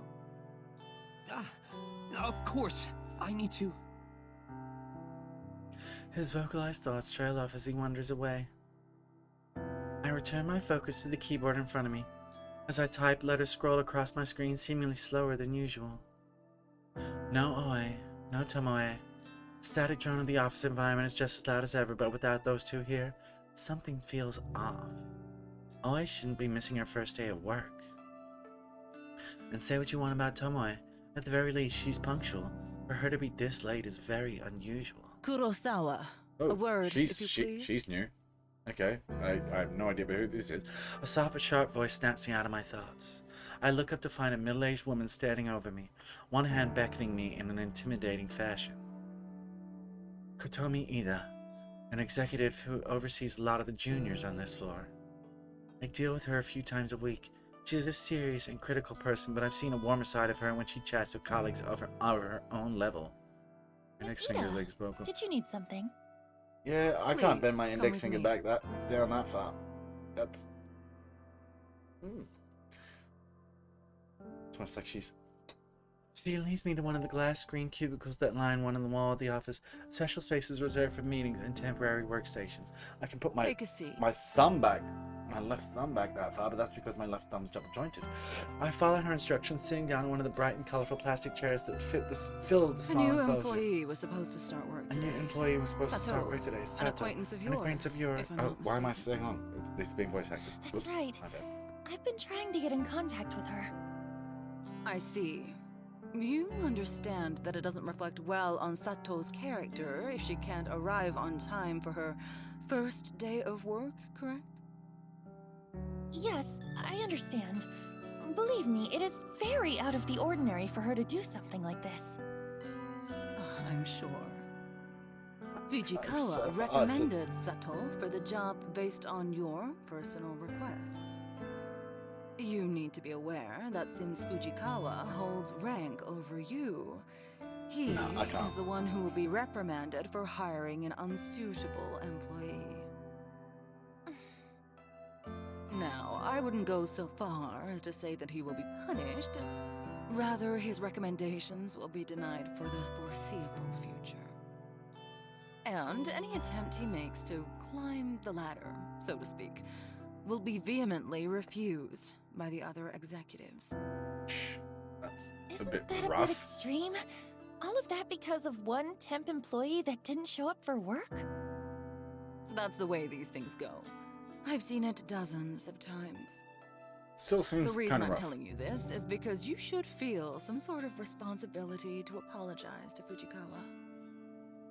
I had no idea. Honestly, Enough. This isn't an open discussion. Apologize to Fujikawa, and see if he will find it in his heart to forgive you. And please advise him to seek employment elsewhere.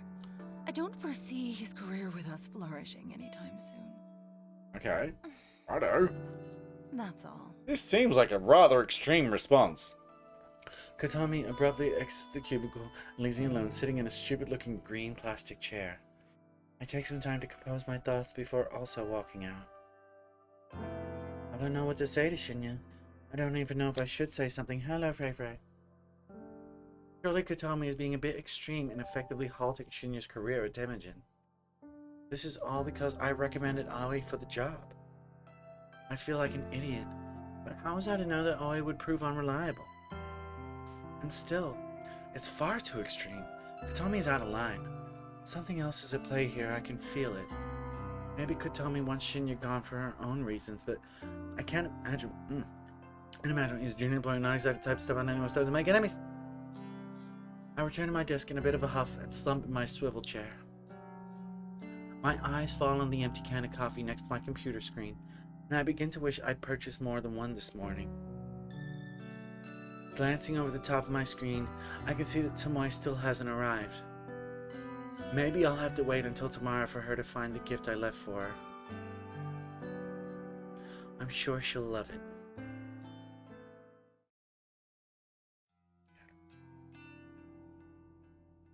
I don't enjoy my walk home through the park this evening as much as I normally do.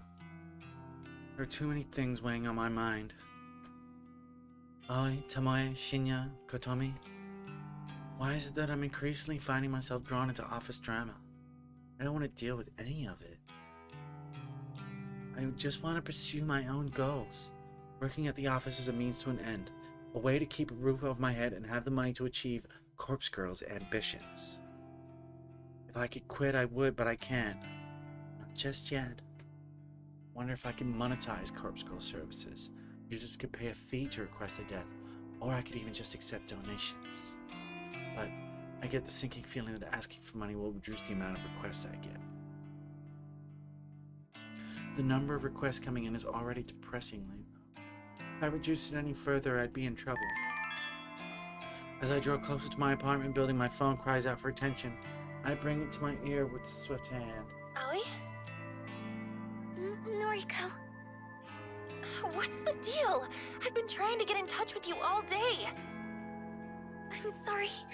I'm so sorry. I couldn't bring myself to come into the office. Yeah, well, I gathered that. Tell me why. You know, just the stuff I normally have to deal with. For real? What are we talking about here? Stalkers? Or your own battles? I left the apartment twice. I really did. But I had to go back inside each time because it didn't feel right. I had to check a few things and then check again, and in the end, I gave up and laid in bed. I must have fallen asleep because when I looked at the time, it was already late. I sigh angrily and hope that Aoi doesn't hear me. Alright. It sounds like you had a rough day. I'm sorry, but the situation isn't great. I'm just going to be honest with you, okay? I don't think they'll be happy with you if you come in tomorrow. If I were you, I'd write a polite letter of resignation and just forget about the job. Shinya's been kind of thrown under the bus because of this. Shinya, why? I'm not too sure myself. Since he got you the job, I suppose he was somewhat responsible for you. But because you didn't come in, it sounds like his career's in real jeopardy. Oh God. Oh no! Take a breath. You didn't know something like this would happen. I didn't either. I think this one exec has it out for him or something because it's too much of an overreaction. I can't believe it. I never wanted to cost him his job. I know. You didn't mean for this to happen. Look, I'll try and smooth things out a little. I'll talk to Shinya tomorrow. You need to look after yourself right now, okay? Promise me you'll just take it easy tonight and relax. Okay. Forget this ever happened. Noriko will look after everything. Thank you, Noriko. Okay. Get some rest. Talk to you soon, Aoi. Bye-bye. Wondering how long you would accept that. I end the call with a heavy heart. I don't actually have any idea what to do. When it comes to I always feel obligated to just tell her anything that will help her feel better. I could actually follow through with my words and genuinely make things better for her, then... well, maybe we'd have a bit of a different relationship than we do now, but I probably missed my opportunity for that a long time ago. In senior high school, I was never really truly understanding of her, and that cost me too much. Things are different now, of course. I've seen what she goes through. I'd like to think I understand her a lot more now. My feelings for her true, not modeled in sympathy or pity. This was a different life and I hadn't made all those stupid mistakes. I would be happy to be with her. But now, the best I can hope for is that she wants to remain friends with me. And that will have to be enough to satisfy me. Yo. Yow. That voice. A trickle of icy sweat drips down my spine. In the near distance, sitting on the bench close to the park's exit, is an easily recognizable figure. Come here. What the fuck is she wearing? Freezing my tracks, my body wants to keep walking to reach the familiar safety of my home, but my brain is engaging its fight or flight mode. Torn between my options, I find myself completely stationary. Come on, I won't hurt you. Tomoe. There's no doubt in my mind that she's been waiting for me here all afternoon. She knows my route home. That's obvious since I last encountered her and Shinya in this very same park. I can't help but tense up as she leaps off the bench and approaches me. You're into weird shit, right? Like, occult stuff? She's gonna talk to her about corpse girl. Maybe? Is that what you came here to ask me? Nah, just listen, okay? I wanted the opinion of someone freakier than me. She really knows how to flatter a girl. It's kinda dumb, you know, but have you heard of that Corpse Girl website thing? Who does she think she's talking to? More importantly, should I respond? I've heard rumors. Yeah, right? I heard rumors too, so I checked it out. I thought the whole thing was really funny. Like, could it be for real? Anyway, maybe I kinda used it to request a death. Is that so? Tomoe has pretty much straight up admitted that she was the one who requested my death. After all, I know exactly how many requests come through the site. The latest one had to have been from her. Yeah, and, well, you know how the site works, right? Fill me in. All you do is put in a photo of a bitch and her phone number. Then she's supposed to drop dead. Simple as that. Thing is, no one knows how it works. Or if it works, actually. Right. Okay, so you requested somebody's death, and what happened? Well... This is it. This is where she admits that she uploaded my photo. I've caught her red-handed. You see, the dumb bitch went and died. I blink a few times. I'm positive I didn't hear that right. What did you say? The chick whose photo I uploaded. She's deader than a doorknob. I should pause to explain, because if you're still watching, you've missed what this is about. So slightly earlier, there was a person whose photo got sent through, a lady in her 30s, who, Noriko, aka Corpse Girl, did her thing, photoshopped an image of this lady's corpse, sent it to her, and this lady ended up killing herself, seemingly. It turned out that the lady she did this to was a lady who worked in the same building. It's a big company, a lot of people work there. She wasn't familiar with this lady, but yeah, it turned out worked in the same building. My guess is Tomoe requested that as a test to see if it worked. And whether this lady would actually turn up dead. And yes, lo and behold, she did. So I'm guessing that's where this is going. Either that or Noriko's already dead and something weirder is going on. Who is Tomoe referring to? My mind is racing frantically, scanning through the list of Corpse Girl's victims over the past few months. The only people who have died recently are Akane Tsurumaki, that's the one I was talking about, and Eiichi Hanada.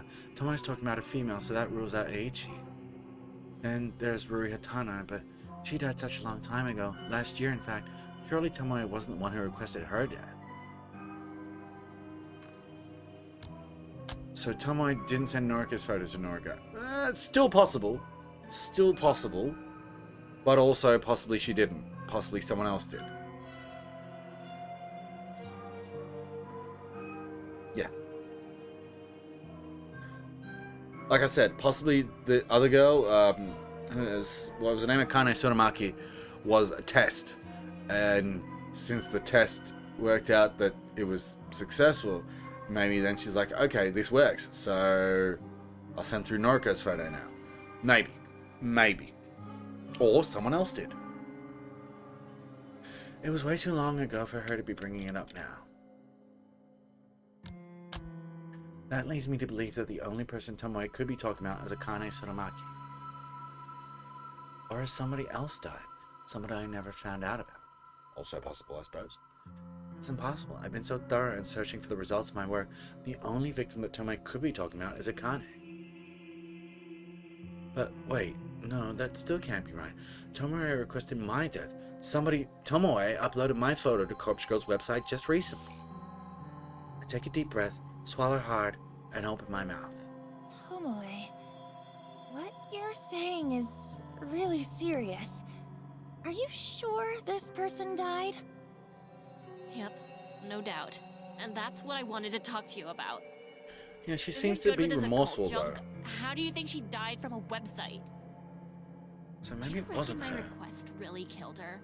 Because I don't really want this shit on my conscience, you know? Yeah, like I said, she seems remorseful. I don't know what to say. Come on. I was only really joking around with the website. Didn't think for a second that it could really work. But now, this bitch is cold in the ground, and I can't sleep at night. Keeping Shinya close is the only thing making me calm lately. Tomoe seems to be showing a little remorse, which I didn't think she had in her. If she thought the website was a joke, then fair enough, it's only natural that she'd want to play around with it. Then again, I'm kind of offended that she figured the whole thing was fake. Corpse Girl has worked too damn hard to be considered a joke. But I want to get to the bottom of this. I need to find out whose death Tomoe requested. And more importantly, the question of who requested my own death remains unanswered. Tomoe, what's the name of the person you requested to die? Her name? Oh, you might know her. It was that skank from our office, Akane Tsurumaki. Yep, well, that certifies that. Akane Tsurumaki. Sure enough, she's well and truly dead. Tomoe isn't wrong in believing that the website killed Akane. Tomoe once posted a noise about wanting to try the website, and she was waiting to find someone to try it on. Why Akane? If I recall correctly, the request for Akane's death came through Corpse Girl's website shortly after I read that post. Perhaps Tomoe made the request on the very same day. So then, Tomoe was the one responsible. I assumed the person who requested Akane's death was someone in our office, but I never figured it'd be a junior data entry temp like Tomoe. How did Tomoe even know Akane? I can't see how their paths would have crossed in such a large office building. Yo, Psycho, you in there?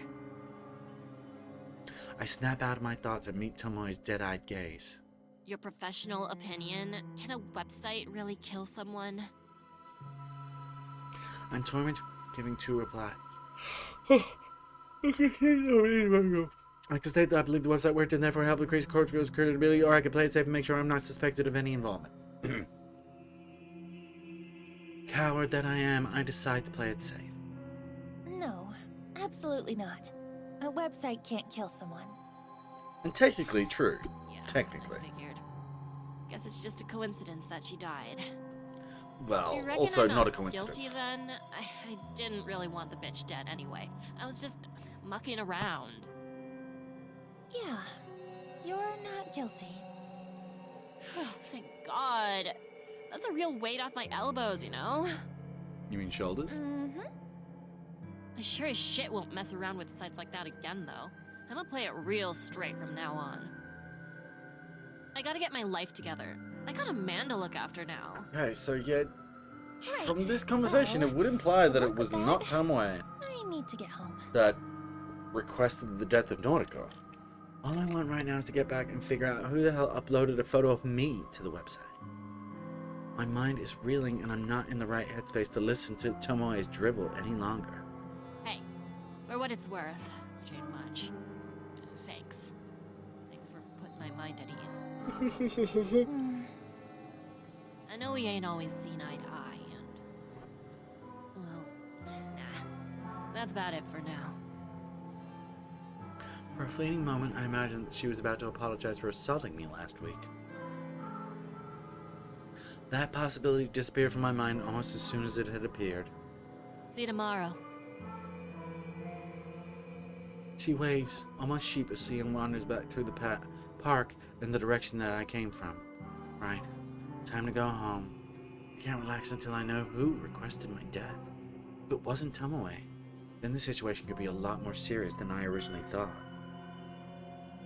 If it wasn't because of my petty squabbles with her, then someone really wants me dead. Who? Shinya, maybe? I can't sleep. It must be past 3 a.m. Countless hours have passed since I started trying to figure out who requested my death. I've run through every possible candidate and their potential reasons 1,000 times. I've replayed every encounter I've ever had with every person I've ever met. And I'm drawing a blank. I don't know who wants me dead. I'm not so vain to think that everybody likes me. I'm sure a hell of a lot of people don't like me very much at all. But does anyone not like me enough to want me dead? To nominate me for Corpse Girl to claim as her prey? I take little solace in the fact that my life isn't exactly in danger. Corpse Girl's victims are only brought low by my hand. Though my convictions are strong and I never refuse a request, taking my own life is absolutely out of the question. This is the one and only request I will ever refuse, and it's not for the sake of my own life, but rather for the sake of Corpse Girl's continued existence. I will not let her die and be buried with me. However... Hello! However, now that I'm even under something gently wants me to concubine, so I say no amount of mental reassurance will quell the sickness rising inside of me. Hello! Thank you, Mickey-kun. Hello! Hi! Welcome! Hold on. Pause. Stop. Hi, everyone. Welcome. Thank you for the raid. Oh my god. That was unexpected. Welcome. Thank you. Hi, Day01. Hello, Kiko Lemon. Hello, Mickey-kun. Hello, I hope you're enjoying Corpse Factory as well. Yes, indeed I am. Have you been playing this lately too? Yes, I have been enjoying Corpse Factory. As I've been saying, if you have been playing it, you know I'm fairly close to the start of it. Like about 3 hours in ish, thereabouts. Maybe closer to 4. Yes, I actually backed this on Kickstarter, so I was keen to play this pretty much as soon as I'd finished what I was previously playing, which was Final Fantasy VII Remake.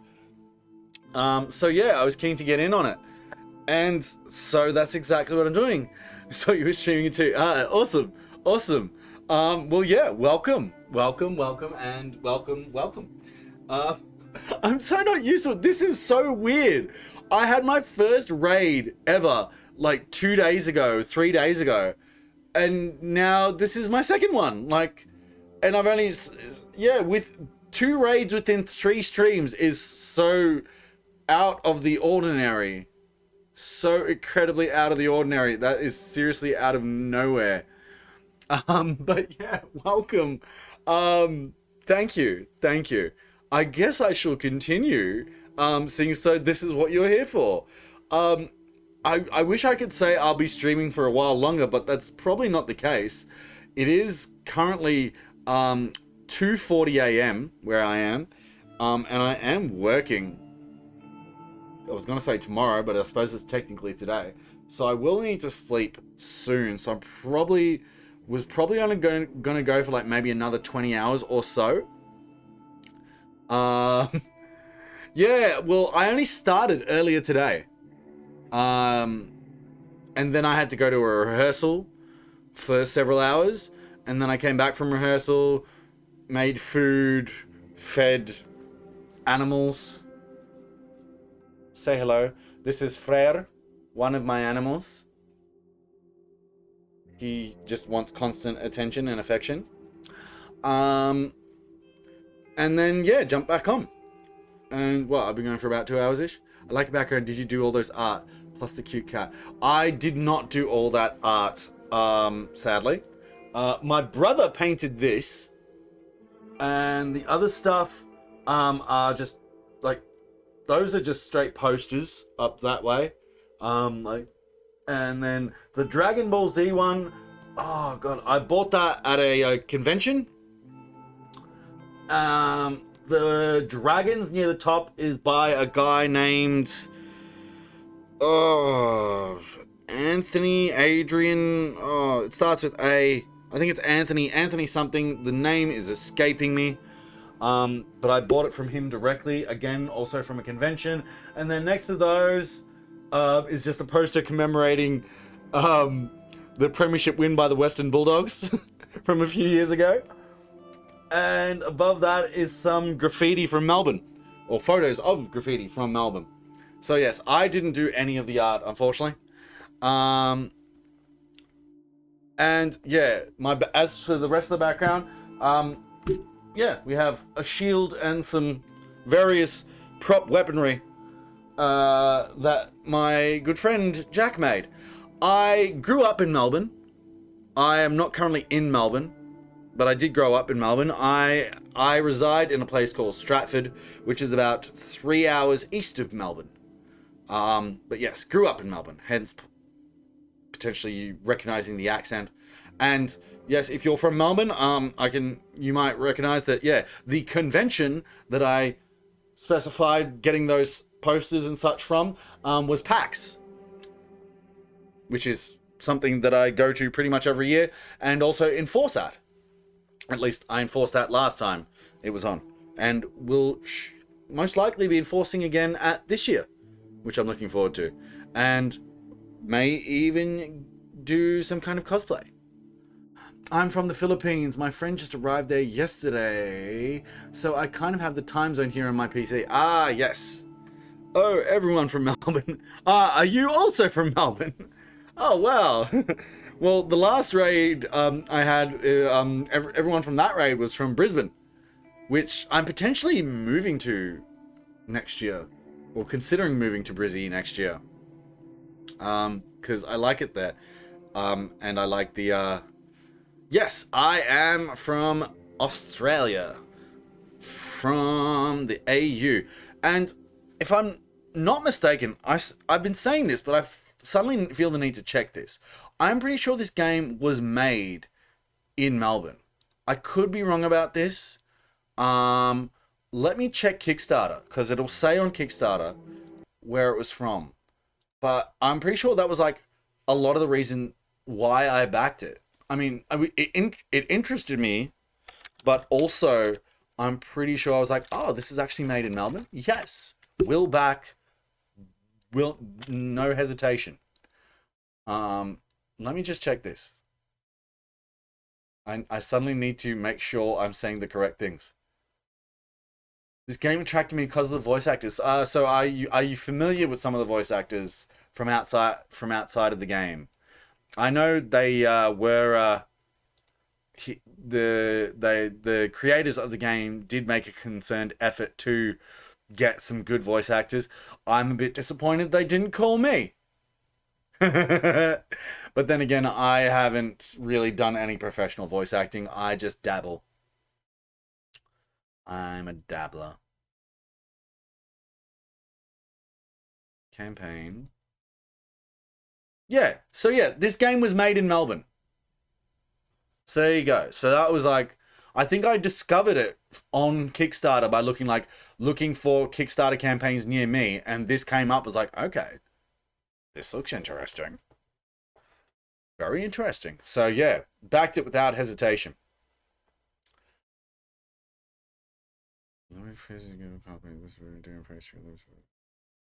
Why didn't I do that?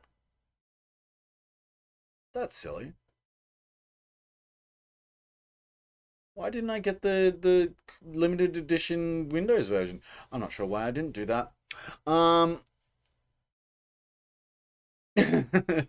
think I got the Switch version instead, even though I don't have a Switch.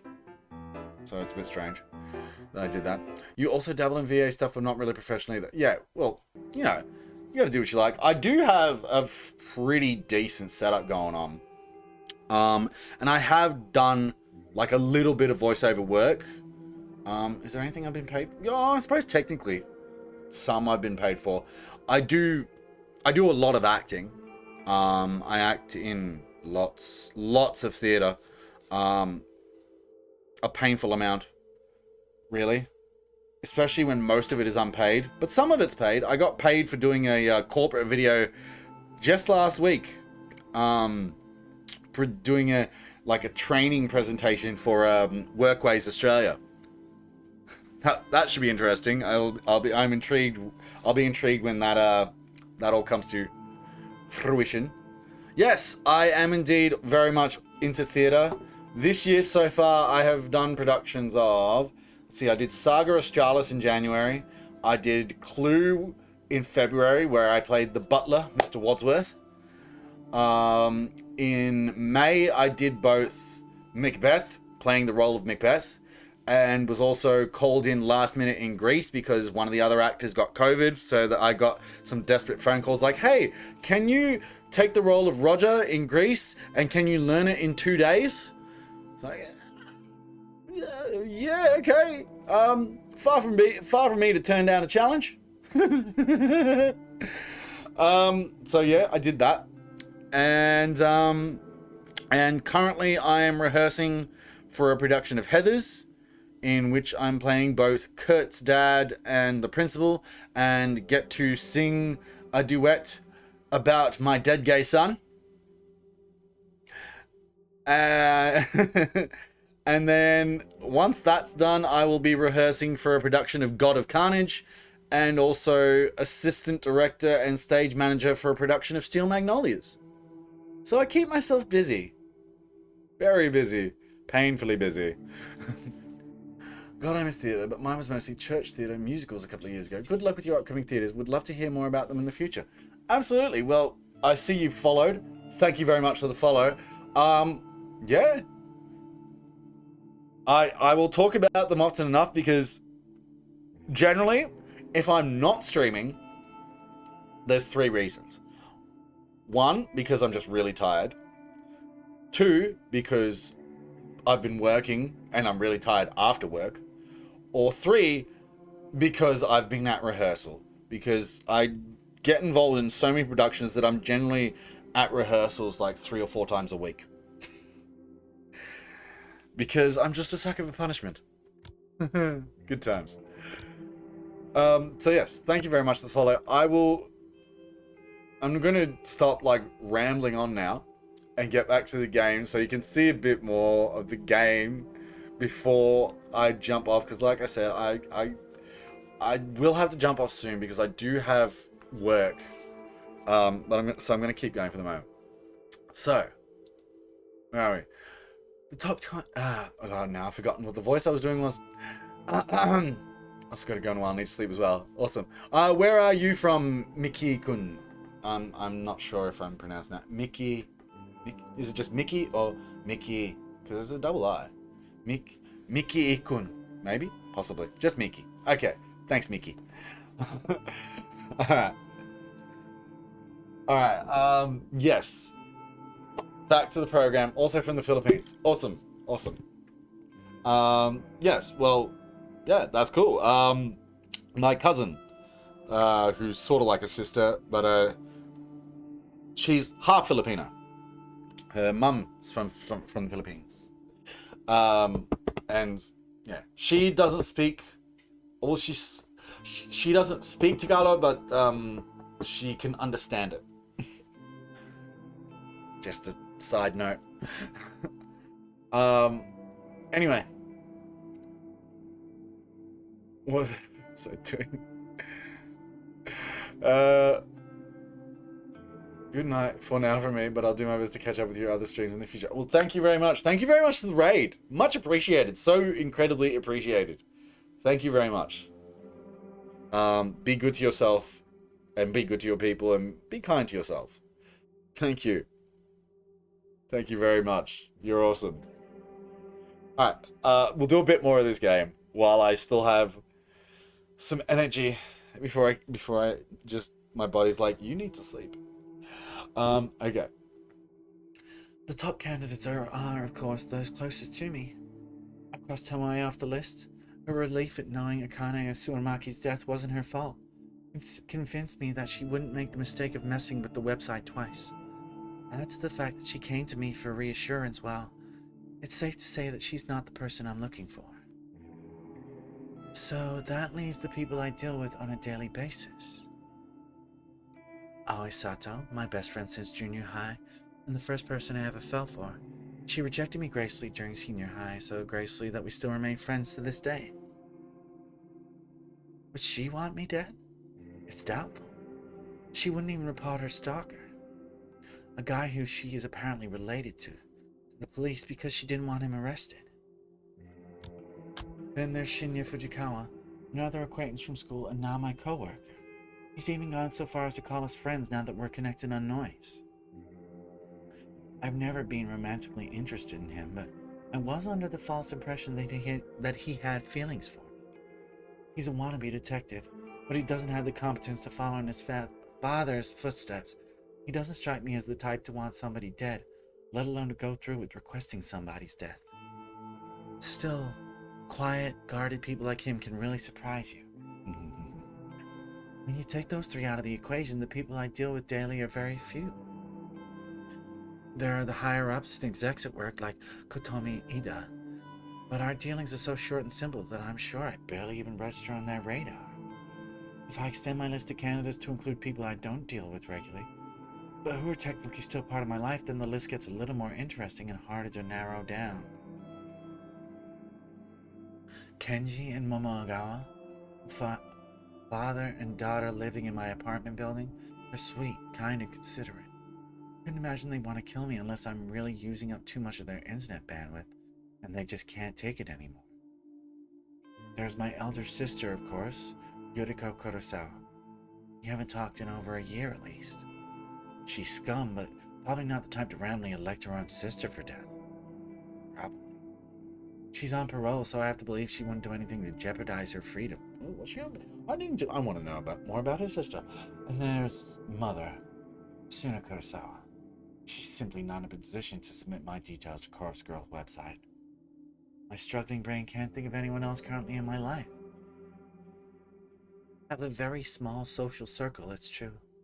All the people that fill my noise newsfeed have either already been named on this list, or they're from such a small, long ago part of my life that they wouldn't even remember I exist anymore.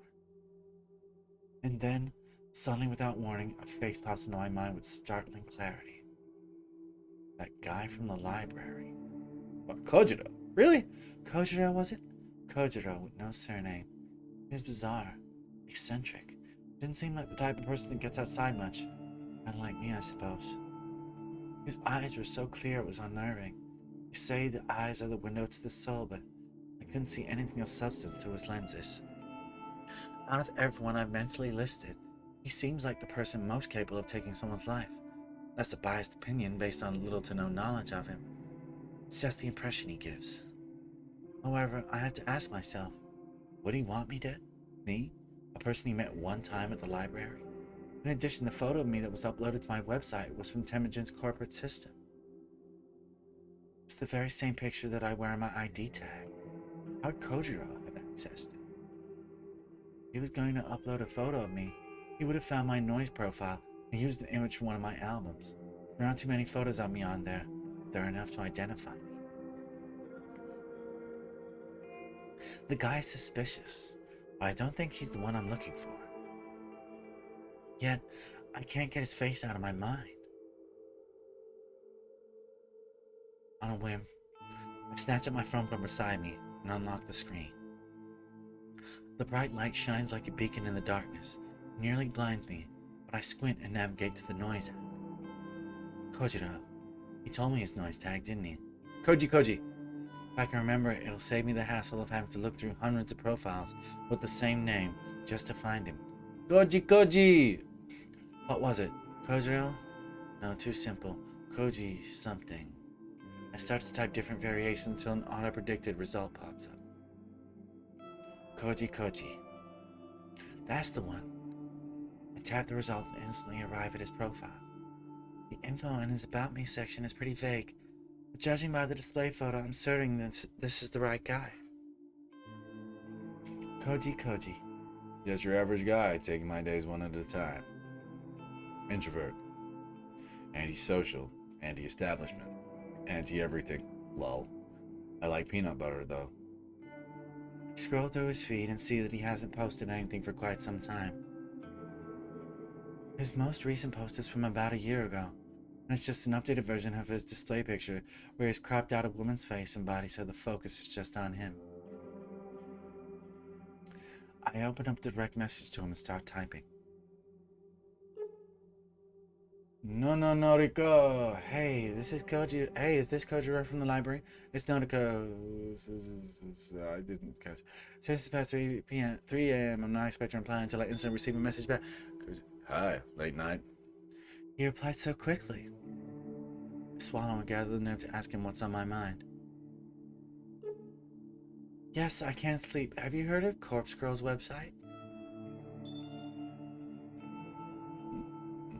The screen states that he's currently typing a message, but then the notification simply disappears, and no message comes through.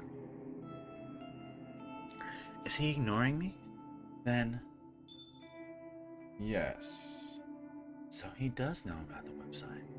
Question is, was he already familiar with it, or he'd just look it up after I mentioned it? What are your thoughts? Is it real? Yes, love it. Big fan. I see. Me too. Have you used it?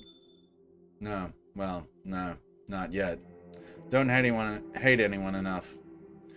It's hard to get a sense of his emotions through his replies. I can't tell if he's being sincere or not. Wait, have you used it? Tell me. Tell me details. Does it work? No, I haven't used it, but it's popular in my office. I don't know why I wrote that or why I ended the message with a question mark. I shake my head and wait for a response. Okay, let me know if you use it.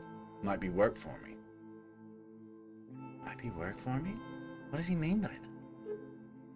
Work?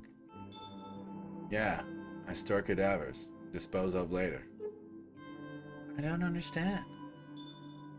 Hospital morgue, storage and disposal. He works at a morgue? I noticed a strange smell on his clothes when we met, and now it makes sense. I gag a little to suppress the urge to vomit. So if someone dies, they get sent to you? Even for, like, suicides and murders? Yes, all sorts. Worst are crash victims. Have to mix and match limbs. Have you ever received a victim of Corpse Girl's website? Impossible to know. Maybe. Who could say? Have a name? Name? Can you look up the names of bodies he's received? Can you look up such a thing? Yes. Cadavers are ID'd, mostly. Know a victim? Should I ask? Will doing so put me under suspicion of being associated with Corpse Girl? Hello? Hello? I can look now, at work. Start to nervously bite my fingernails. I know that I won't gain anything from finding out if he's dealt with any of the victims, but morbid curiosity tends to get the better of me. Sometimes I just have to know. Akane Suramaki. Okay, a second. No, correct spelling? Got an M Suramaki and Akane Surumi. That's not right. Close though. Okay, more names? Eiichi Hanada. One sec. Yes, crash victim. Bad. I remember him. He's still here, actually. Can't believe what I'm reading. Eiichi Hanada ended up at Kojiro's morgue. He's still there? Really? How long do you store bodies? Depends. Up to 2 days for autopsy. No autopsy for him. No need. So he just sits here. Cold chamber, 31 BB. If family don't collect, then cremation. Is cremation what you mean by disposal? Yes, mostly. Friend of yours? Not exactly. But he's Corpse Girl's victim. You said so. Well, I don't know. You said so. Interesting. I'll look at him again. Really? There's no need for that. It's okay, I won't tell. How did you do it? Oh! I swallow hard. What does he mean? Hello? How did I do what? How did you kill it? Oh, shit! I've messed up. He knows. Kojiro's figured out who I am. In a panic, I slammed my phone down. I can hear the constant vibration against the bed as Kojiro continues to message me. Shit! Shit! What do I do? Can I make something up to convince him that I'm not the one responsible for Eiichi's death? Will he even buy it? By not responding to him straight away, I'll probably inadvertently prove my own guilt. I pick up my phone between my trembling thumb and forefinger. I hold it delicately, as though to suddenly become some sort of evidence that I don't want covered in my fingerprints. In a way, that's completely true. I stare at the messages from Kojiro. Hey! You there? Hello? I better reply. I have to say something. Maybe, just maybe, I can throw him off my trail. I don't know what you're talking... I don't know what you're talking about. I didn't kill anyone. Not exactly a lie. Yes, true. Corpse Girl killed him. No name entry on Corpse Girl's website. But you knew his name and you knew he died. Ergo, you requested his death. Wait, this is good. This is far better than him believing I'm Corpse Girl. He thinks I'm just some fan of the website that submitted a request. I have to run with this. I can't let him know the actual truth. Okay, you got me. I used the website to request his death. Ha! Wow, mad. So the site is real. Amazing. This is exciting. Are you happy he's dead? I decide to take a leaf out of Tomoe's book and act more innocent than I really am. Not really. I just made the request on a whim to see what would happen. I didn't think it would really work. Wow, so you didn't hate the guy? Eiichi? No, I never even met him, just found his photo on the internet. Incredible. Corpse Girl kills with just a photo. Doesn't even need a name. Wonder how many other Vics I've got here. Lol. Have to go. Clocking off soon. Talk later. Kojiro's status immediately changes to offline. I breathe a sigh of relief. I think he bought the lie. Surely I'm in the clear. But this whole conversation was an exercise in stupidity. I nearly shot myself in the foot because of my own insatiable curiosity. I shouldn't have contacted Kojiro at all. The only positive thing to come out of this is learning that Kojiro works at a hospital morgue. I could potentially take advantage of this, but my sleep-deprived brain can't quite work out how. Well, I can dwell on that later. For now, I really need to sleep. Okay, I think on that note, I should probably go to sleep too. June 2, Tuesday morning.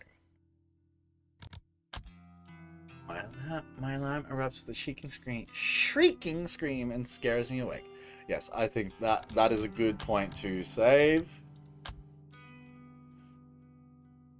And leave it at that for tonight. Been going for 2.5 hours. It's now 3 a.m. Oh, thank you very much for the follow. Thank you. I will probably, I am working tomorrow, but I'm really enjoying this game. So I'm thinking I will try to, unless I'm completely buggered, we'll try to jump back on again tomorrow night. It'll probably be a bit earlier than this time. I'll try to jump on probably about 11 o'clock-ish, 10:30, 11 o'clock-ish my time, because I finish work pretty late. And generally, it takes an hour for me to get to work and an hour to get home. So I generally only get home about 9:30, 10-ish. So I'll, need to settle, do a few things, etc. So I should jump on tomorrow night. If it's not tomorrow night, I will certainly be jumping back on soon. I'm not working Wednesday, so what's tomorrow? Tomorrow's Monday, so I should probably be on tomorrow, potentially Tuesday. But if not, and also possibly as well, I will pretty much 100% be on Wednesday. These also will be on VODs, on the VODs, on my page, in case you do miss the stream and want to follow along with what is happening here. You can also check the VODs on my page. Thank you very much, Kiko Lemon. Thank you very much. Much appreciated. Yeah, so this was part 2 of my playthrough of this. You can also see part 1 on my channel, and see from the start of this stream for part 2. And yeah, I'll be back because the game ain't over, so there will be more. So we're gonna exit here. Title. I wonder if here we go. We got more on the title. I had a feeling there would be, because when it started the game, there was no one on this screen. And then I played through a bit and suddenly Nautico appeared on the screen, on the menu screen. And now Kojiro's there as well on the main menu screen. So that's pretty cool. Yeah, also the intro movie to this game is pretty epic. However, as I'm realizing, it potentially contains spoilers. I will potentially play it for you next time I'm on, because it is a pretty epic intro. But yeah, there are potentially spoilers, as I've realized in that little intro. But anyway, and this intro music is, I don't know if I need to buy the soundtrack, because like I said, I backed it under Kickstarter. So I think maybe I've already got the soundtrack. I'm not sure. I need to check that. But we're going to exit out, because it does have good music. But yeah, no, that didn't click. Thank you very much for joining the stream. Thank you for the raid, Mickey. Much appreciated. Thank you for those who came with Mickey's raid. And yeah, I'll catch you next time as we continue this playthrough of Corpse Factory. Made in Melbourne, my hometown. Nice. Love it.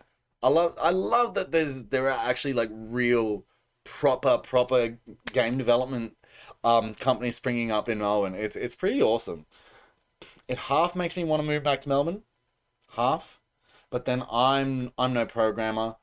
I would mainly just want to do like voice acting and sound for them, which I can probably do from home because I've got the setup. I've got all my things. I wouldn't be using this mic if you're like the quality of that mic. I have a better mic which I actually use for recording, but it's over there in the corner, with like a sort of with soundproofing around it, etc. Which yeah, I don't use that for the stream because I mean no, or I could, but I wouldn't be in front of the screen. I'd be over there in front of the mic, and it also uses phantom power, so you know, more electricity, etc. I only use that for recording.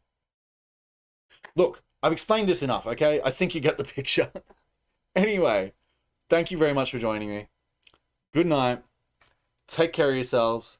Be good to yourselves. Be good to each other, as I always say. Till next time, true believers. Excelsior. Peace for now. Latest. Bye.